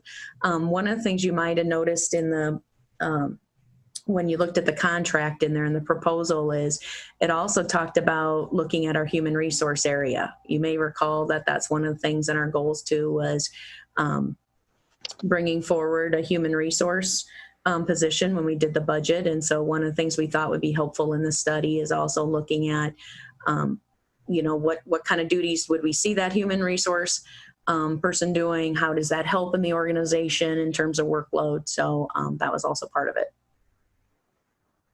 Thank you. Mr. Mayor. Yes, go ahead, Councilmember Cruz. I wanted to speak to some of the comments. People are alluding to the fact that we would recruit or compare what we're paying to Iowa pay scales, but I'm sure our job positions are open and hopefully recruit nationwide. So if there's trends across the nation that are happening, I think it'd be prudent to analyze and evaluate what they would be. So I think it's important, and it looks like the scope of this study is going to be a little bit beyond what was done 3 years ago. So I'm still in favor of doing this in that regard. All right. Any other comments from council before a vote? Okay, so it's been motioned and seconded, and Madam Clerk, this requires a roll call vote. Miller, Aye. DeVore, Aye. Cruz, Aye. Harding, Nay. Dara, Aye. Sires, Nay. Tiber. Nay. 4 voting aye, 3 voting nay, Mr. Mayor. Thank you, Madam Clerk.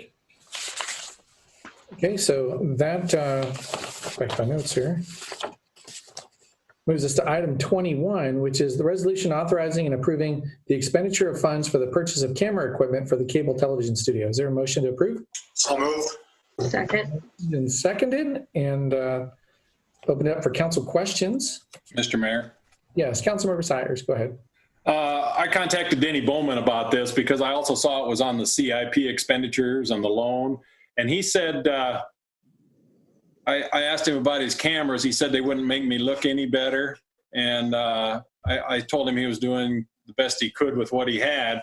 And he said that he had cut out of his budget for several years to pay for these cameras. So I'm all in favor of it. I think those guys do a great job in all the things they do for the city and shooting things of interest and having the news. And I think that this is good. And since they had saved it out of their budget, it actually isn't an expenditure out of CIP. That's all I had to say. Yeah, and more on your point, in my meeting with the staff this morning, we talked about the fact that this budget item comes from cable TV revenues. It's a different pot of money that the revenues stream from than regular general taxpayer funds. So if there was going to be a purchase out of those, or to spend that money, it has to be spent on cable TV items. So this isn't a general obligation item that we just moved to something else. So just wanted to clarify that up. Does anyone from the public wish to speak on this item as well? Okay, seeing none. Any final questions from council? Comments? Okay, so this requires a roll call vote, Madam Clerk. Miller. Aye. DeVore. Aye. Cruz. Aye. Harding. Aye. Dara. Aye. Sires. Aye. Tiber. Aye. All voting aye, Mr. Mayor. Thank you, Madam Clerk. Item 22 is a resolution approving and authorizing execution of a Service Transportation Block Grant, STBG, program federal aid agreement with the Iowa Department of Transportation relative to Union Road Recreation Trail project. Is there a motion to approve? So moved. Seconded. Open it up for council. Mr. Mayor. Sires, go ahead, sir. This trail project, I met with John Finch the day I had my picture taken. I think it was in February. He threatened to run that on the north of my property. I own 55 acres on the corner of Union Road. And then he threatened me that he would run that down the east side of my property. And then he turned around and said I'd have to recuse myself. Mr. Sires, just a moment, sir. What do you mean by threaten? Well, by threaten, I mean, if I finish the next sentence, you'll know what I mean. He acted like he could go ahead and do that, and I would have to recuse myself. Now, I hope he doesn't do that to anybody else, but he also said he'd turn around and maybe run it completely through the center of my property. And I have 2 witnesses that heard him say that. Now, I hope he's not doing that to other people in this community, because I'm a little thick-skinned and it didn't really bother me. But to say that on such a good thing as a bicycle trail, that you're going to condemn property, and he used the word easement. He would put an easement on my north edge, and he would also put an easement on my east edge. And that's when he brought up that he would run it through the center of my property. And I remember it like it was yesterday, because we've lived there for 60 years. So it's kind of bothersome to me. I do want to have as many bicycle trails as we have, because I think that's a great asset to our community. And I'd like to vote for this. I saw it was also in our CIP money. And I'd like to know if this money here from the federal aid agreement will cover that, or if there is some money coming out of our other obligations in those loans to help cover this trail. Those are my comments, and that's my question. Is there going to be extra monies come out of those different things? Okay, well, first I'll ask Director Schrage about his second question or comment. If you can provide additional information for him. Sure. The total estimated cost of the project is $550,000, and the grant would only provide $300,000 of that. So the difference would be made up by general obligation bonds. And I believe that was part of Director Rodenbeck's request earlier, as it would be part of the current bond sale. Okay. So any other questions or comments from council before I turn it over to the public? All right, so does anyone from the public wish to comment on this item? All right, seeing none, I'll bring it back to council. And final, no, or yes, Councilor Tiber, go ahead. Mayor Green, it sounded like there was kind of a beef between Councilman Sires and Mr. Fitch. I mean, I've worked with Mr. Fitch many times. This does not sound like him at all. And I guess I'm here to defend his character.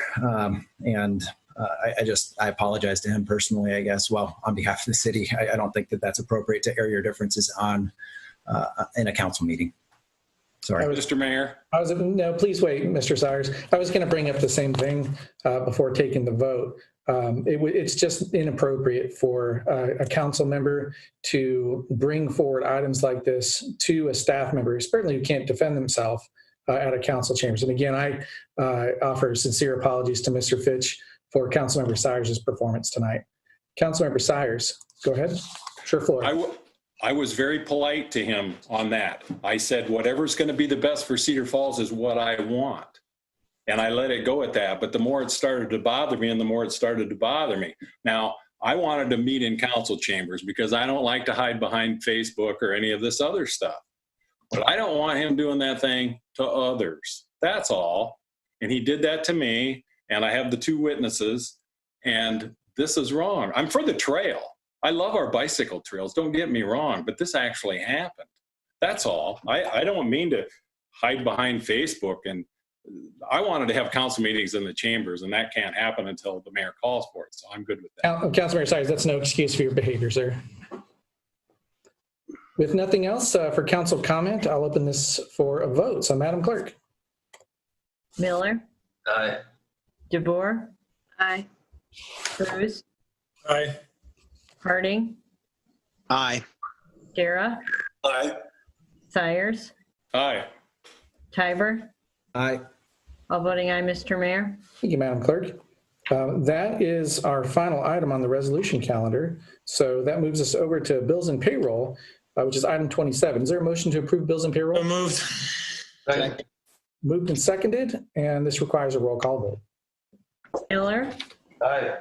DeBoer. Aye. Cruz. Aye. Harding. Aye. Dara. Aye. Sires. Aye. Tiber. Aye. All voting aye, Mr. Mayor. Thank you, Madam Clerk. Tonight, are there any council referrals? Seeing none, that brings us to city council updates. Mr. Mayor. Yes, Councilmember Cruz, go ahead. Yes, I'd like a little clarification or an explanation of where we're at with the poultry referral that we had last time. Specifically, if we could all get copies of the 2016 and 2018 versions, if I have those years correct. And specifically, there was a list of the cities in Iowa that had birds allowed in numbers and that sort of thing, if that could be distributed to the council. So I'm ultimately curious if we're going to be discussing that very soon here at our next committee meeting. Mr. Gaines, would that be an issue for getting that information to council? Not new research, but just... We should be able to dig up that information. We should have it pretty readily available. I got to tell you, though, it wasn't at the top of our priority list with regard to getting it back onto a committee meeting here in the short term, unless, of course, council wants to see it sooner rather than later. So, thank you. That said, we can move forward into staff updates. Mr. Mayor, I have a question here. If we could. Yes, Councilor Miller, go ahead. I was hoping for a couple answers from staff. Citizens hit me up about this regarding the swimming pool. Where are we at with that for the summer usage? Are we still kind of waiting? So I was actually going to jump into that when I gave maybe a little bit of an update, but as of right now, we have not made a decision on the pools. The governor, her proclamation actually doesn't allow for the opening of the pools at this time. So we're taking a little bit of a wait and see on how we're going to move forward with regard to, are we going to open? If we are going to open, how is that going to look with regard to surrounding communities? There's talk of our recommendation back would be, is it on a daily rate, strictly a daily rate, or do we look at selling memberships and just doing strictly a membership rate? So I know there's some angst, and I know some of the citizens want to know right now, but we're not even sure when the governor is going to open those particular facilities up right now. At one point, the CDC had mentioned that they were going to come out with guidelines with regard to pools, and they backed off from that, so they will not be issuing guidelines. We've had a couple staff meetings where we actually sat through and said, okay, what exactly, how does this look day to day, and what's the maximum number we should have in the pool? And so I guess in short, Mr. Miller, we don't have a recommendation yet, but we're hoping as the next days and weeks come by that we will, and then we can ultimately the council can decide where we want to go with that. But I know that there's a couple larger communities that have closed their pools right now. I don't know that we're ready to make that recommendation, but I also don't know that we're ready to make a recommendation on when to open. Sure. Next question was regarding the transfer station, and if you're going to hit it on the staff updates, then no need to respond. But regarding taking cash and checks, we're going to go back to that? Are we only doing cards at the transfer station right now? So I'll let Director Schrage take that one. That is correct. Weeks ago, we implemented card-only transactions at the transfer station to limit the transfer of cash. We plan to continue to do that for the foreseeable future, and we would send an update out when we would go back to the traditional accepting both methods of payment. Thank you. Could I ask back to the swimming pool real quick? Yes, Councilor. I know it takes a while to prep the pool.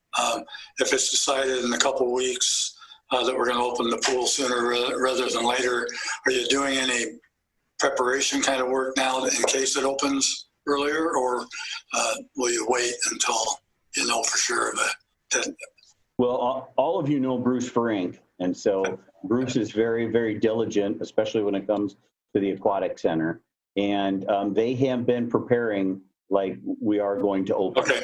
So I'm not surprised. Thanks. Okay, thank you. Anything else that's unrelated to COVID-19 for council updates? Mr. Mayor. Yes, Councilmember Cruz, go ahead. I guess it may have an element with the COVID situation, but the visioning schedule with the College Hill analysis there, my understanding is we're moving ahead with some sort of schedule for the fall. but I wonder how much flexibility we have there with the fact that we have really no certainty what the classes will look like in the fall, how many people will be attending, you and I in person in our city, or will be online taking classes from their hometowns.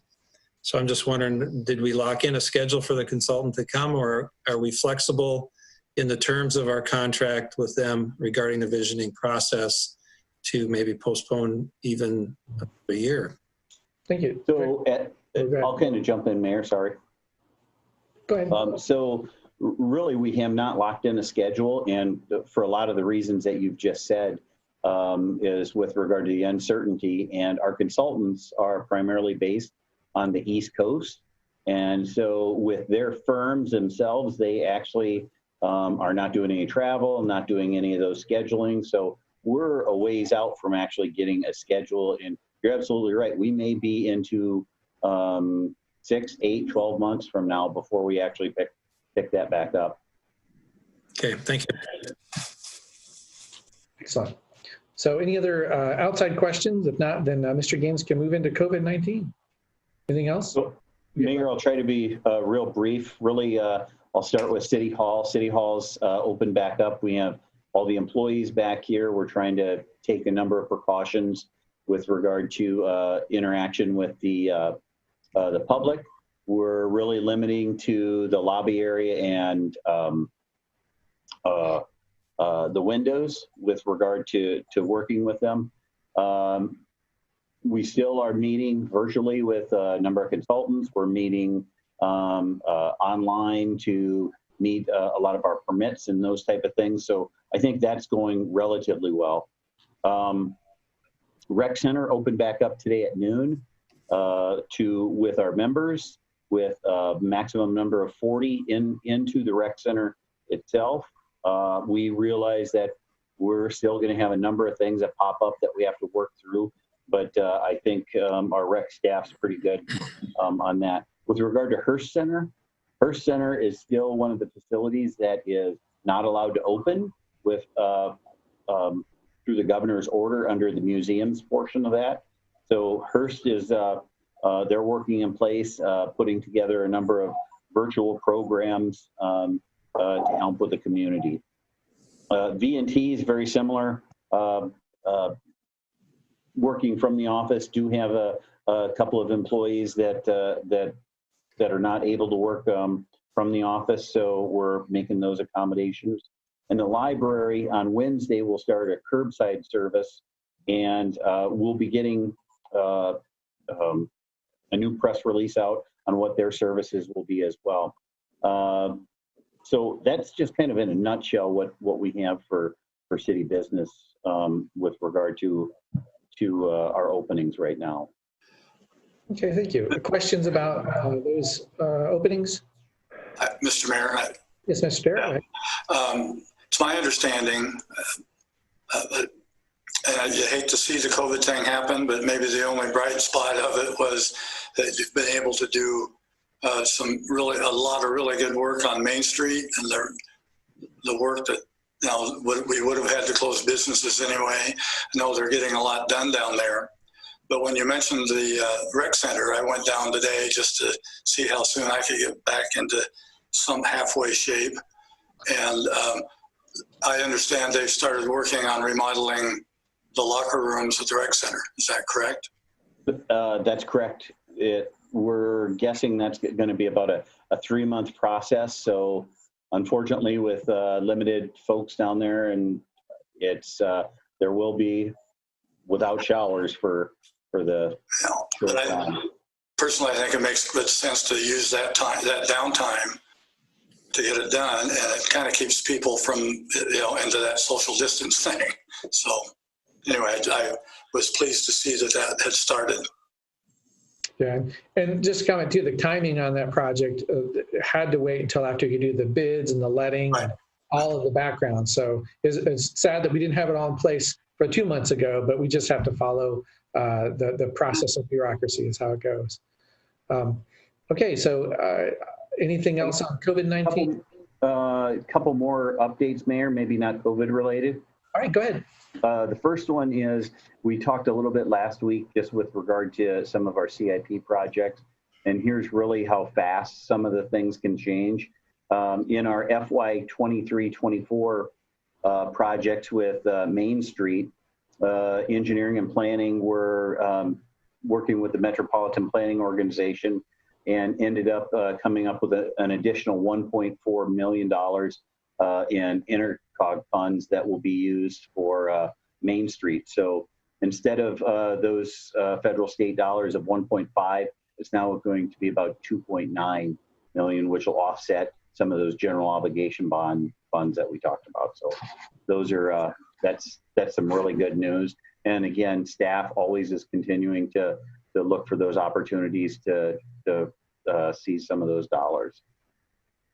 Okay, I guess the other update I would have, Mayor, I'd like Director Olson just to go through and talk about, we're kind of entering that week with the police officer candidate. So Director Olson, if you could kind of give the update there.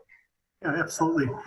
So I'll just briefly cover kind of where we started at with this police chief process, and won't go as much detail as I did last week about that. But if you recall, on February 5th, the Civil Service approved the testing process and the documents to move forward, as well as a timeline. We had a questionnaire that was scored. We had some interviews that were scored. We had applicants from New York, Michigan, Oregon, as well as locally. Civil Service approved a list of 3 who qualify to move forward in the process on April 15th. On April 20th, the City Council received and filed that Civil Service approved list.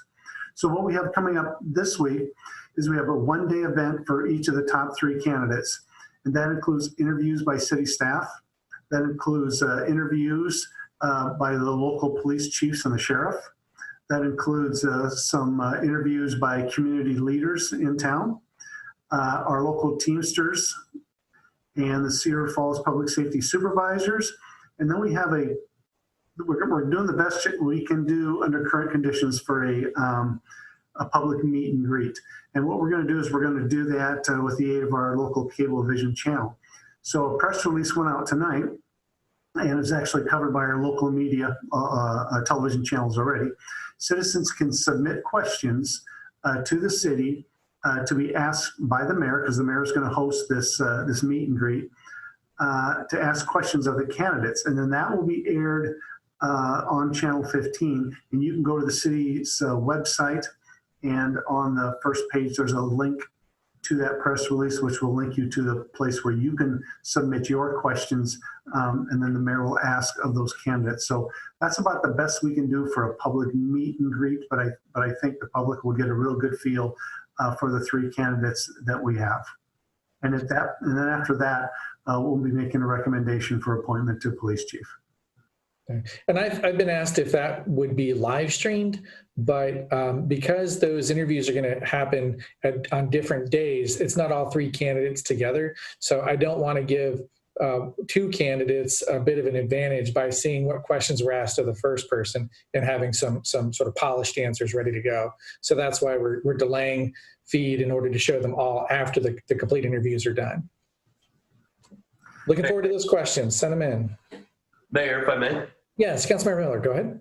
Chief Olson, regarding that process, is it typical for candidates to meet the surrounding city police chiefs and whatnot? Or is that something that's new? Well, that's new for us, for the city of Cedar Falls, but there are a lot of cities that do assessment centers and things similar to this, where they have outside candidates they're invited in to take a look, to question, and to provide some input on their thoughts. The candidates to provide their thoughts, or the surrounding police chiefs? The surrounding police chiefs provide their thoughts or input on the candidates that they got to meet. Interesting.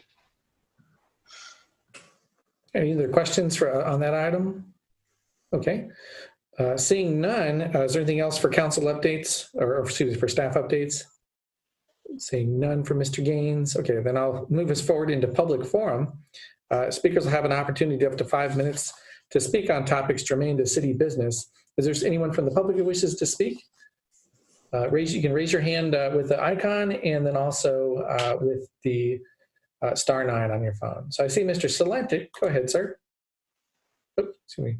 Not yet. Right. Can you hear me? I can now. Go ahead, Mr. Salentic. Okay. Jeremy Salentic, 1008 Rockland Street. I have to say that I came into the meeting a little bit late, but I've seen what I need to see. And I think that this is the most disappointed that I have been with the city council meeting since all of the infighting with the PSO program. I realize that the council may have a certain amount of disdain for having to listen to a certain person in the community that likes to do things the proper way or the old-fashioned way. And it is the public's right to call on every item to be discussed, since it is our tax money that pays for it. I'm really disappointed with the attitude of my councilman personally. Now, that being said, there was something else that that particular person brought up about the null and void thing with the city administrator. So I did some research, and it's like, yes, there can be a mayor and an administrator. But I also found it interesting that the administrator is doing the running of the city. So therefore, the mayor has a vote.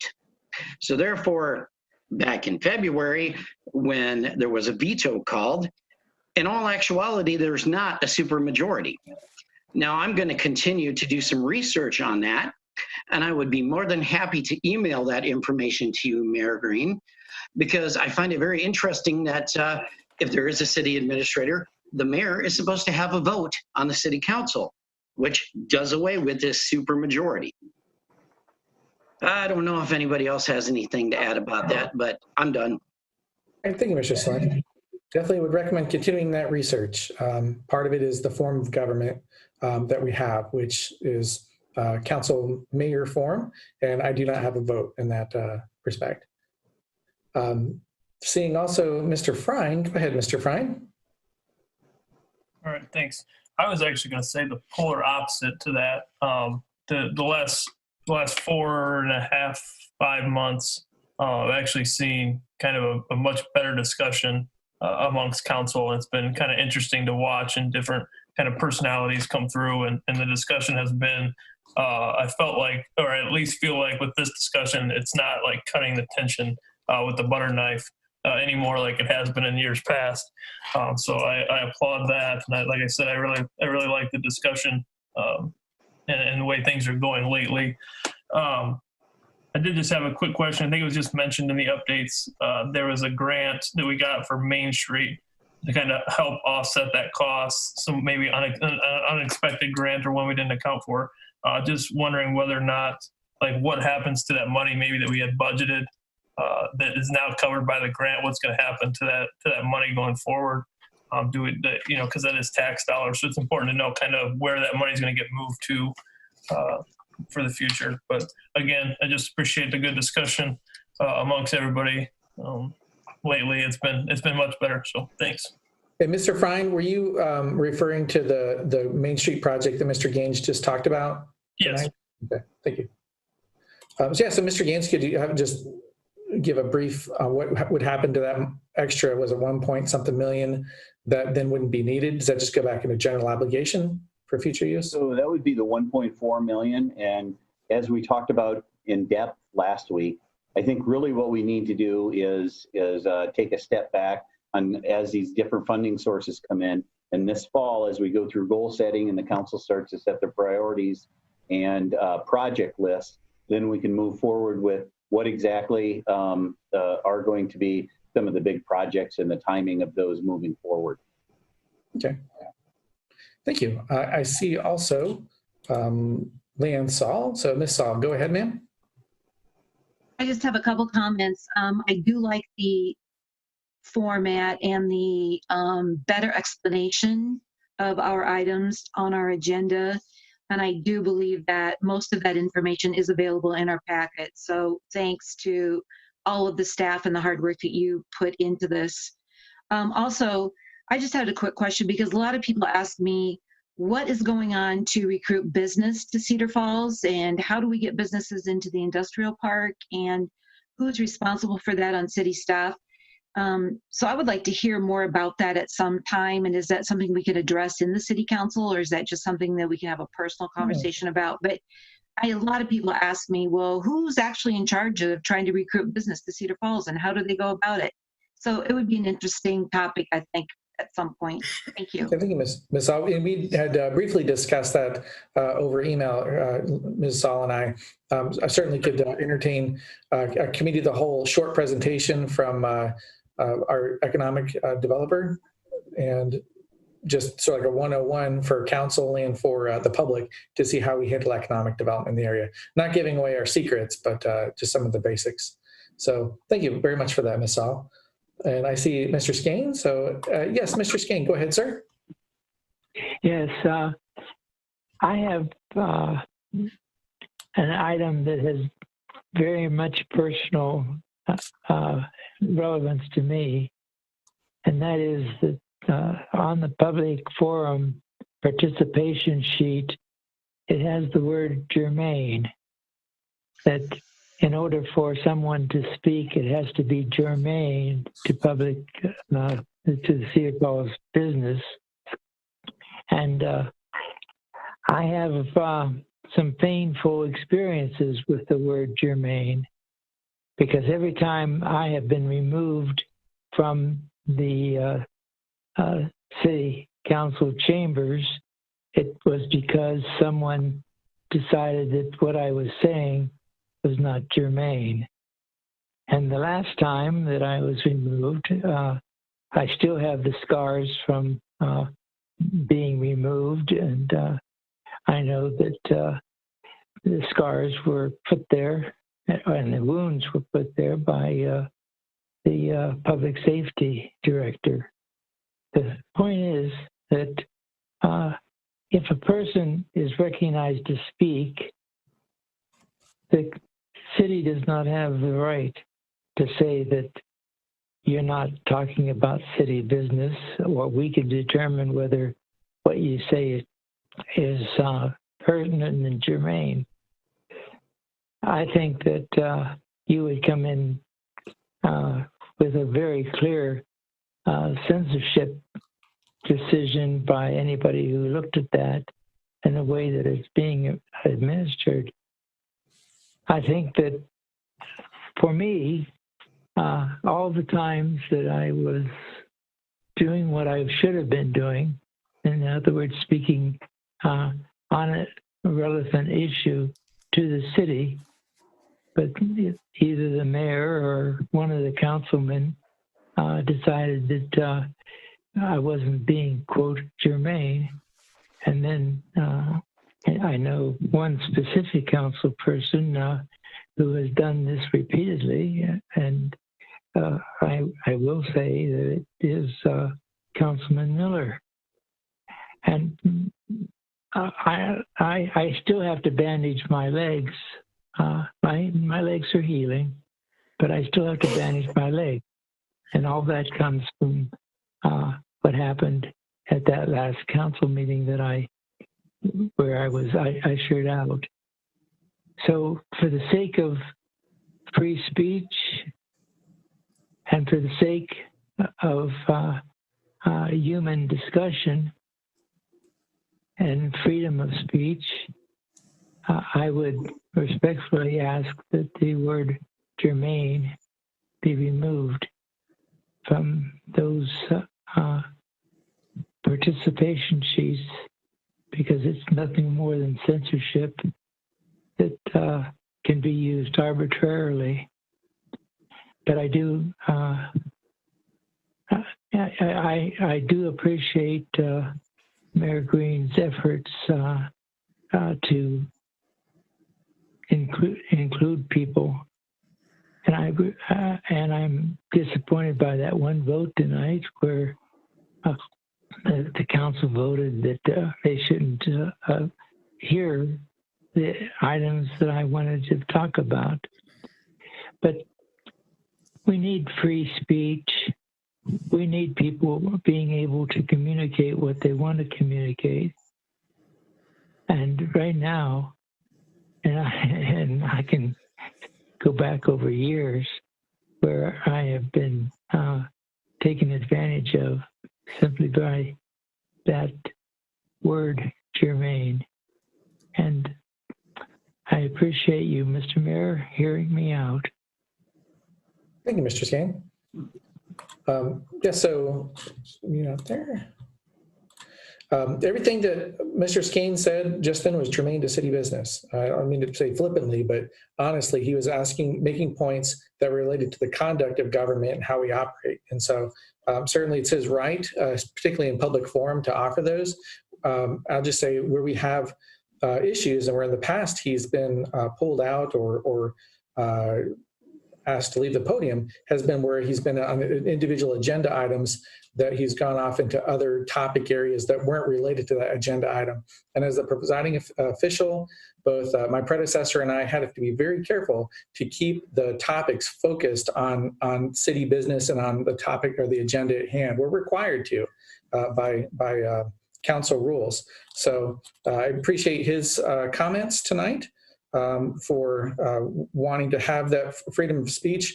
However, they must be relevant to the topic at hand, and it has to be city business. And I will uphold that. Mr. Mayor. Yes, go ahead, Councilmember Miller, please. Just say a couple words here after being called out there. Yes, sir. Go ahead. As I mentioned when I made that motion earlier, I actually admire Mr. Skane for the numerous times he comes up and pushes us to be more transparent and to find different ways to be to communicate with the public better. I don't think that's a bad thing in any way, shape, or form. And there's been, when he first started coming to council meetings, I remember it fluidly, and I agree in a lot of regards as to trying to find better ways to communicate with the public. That said, we have to have a procedure. Somebody has to be in charge of the meeting, and there has to be some type of order to what we do. And I understand the criticism, but just as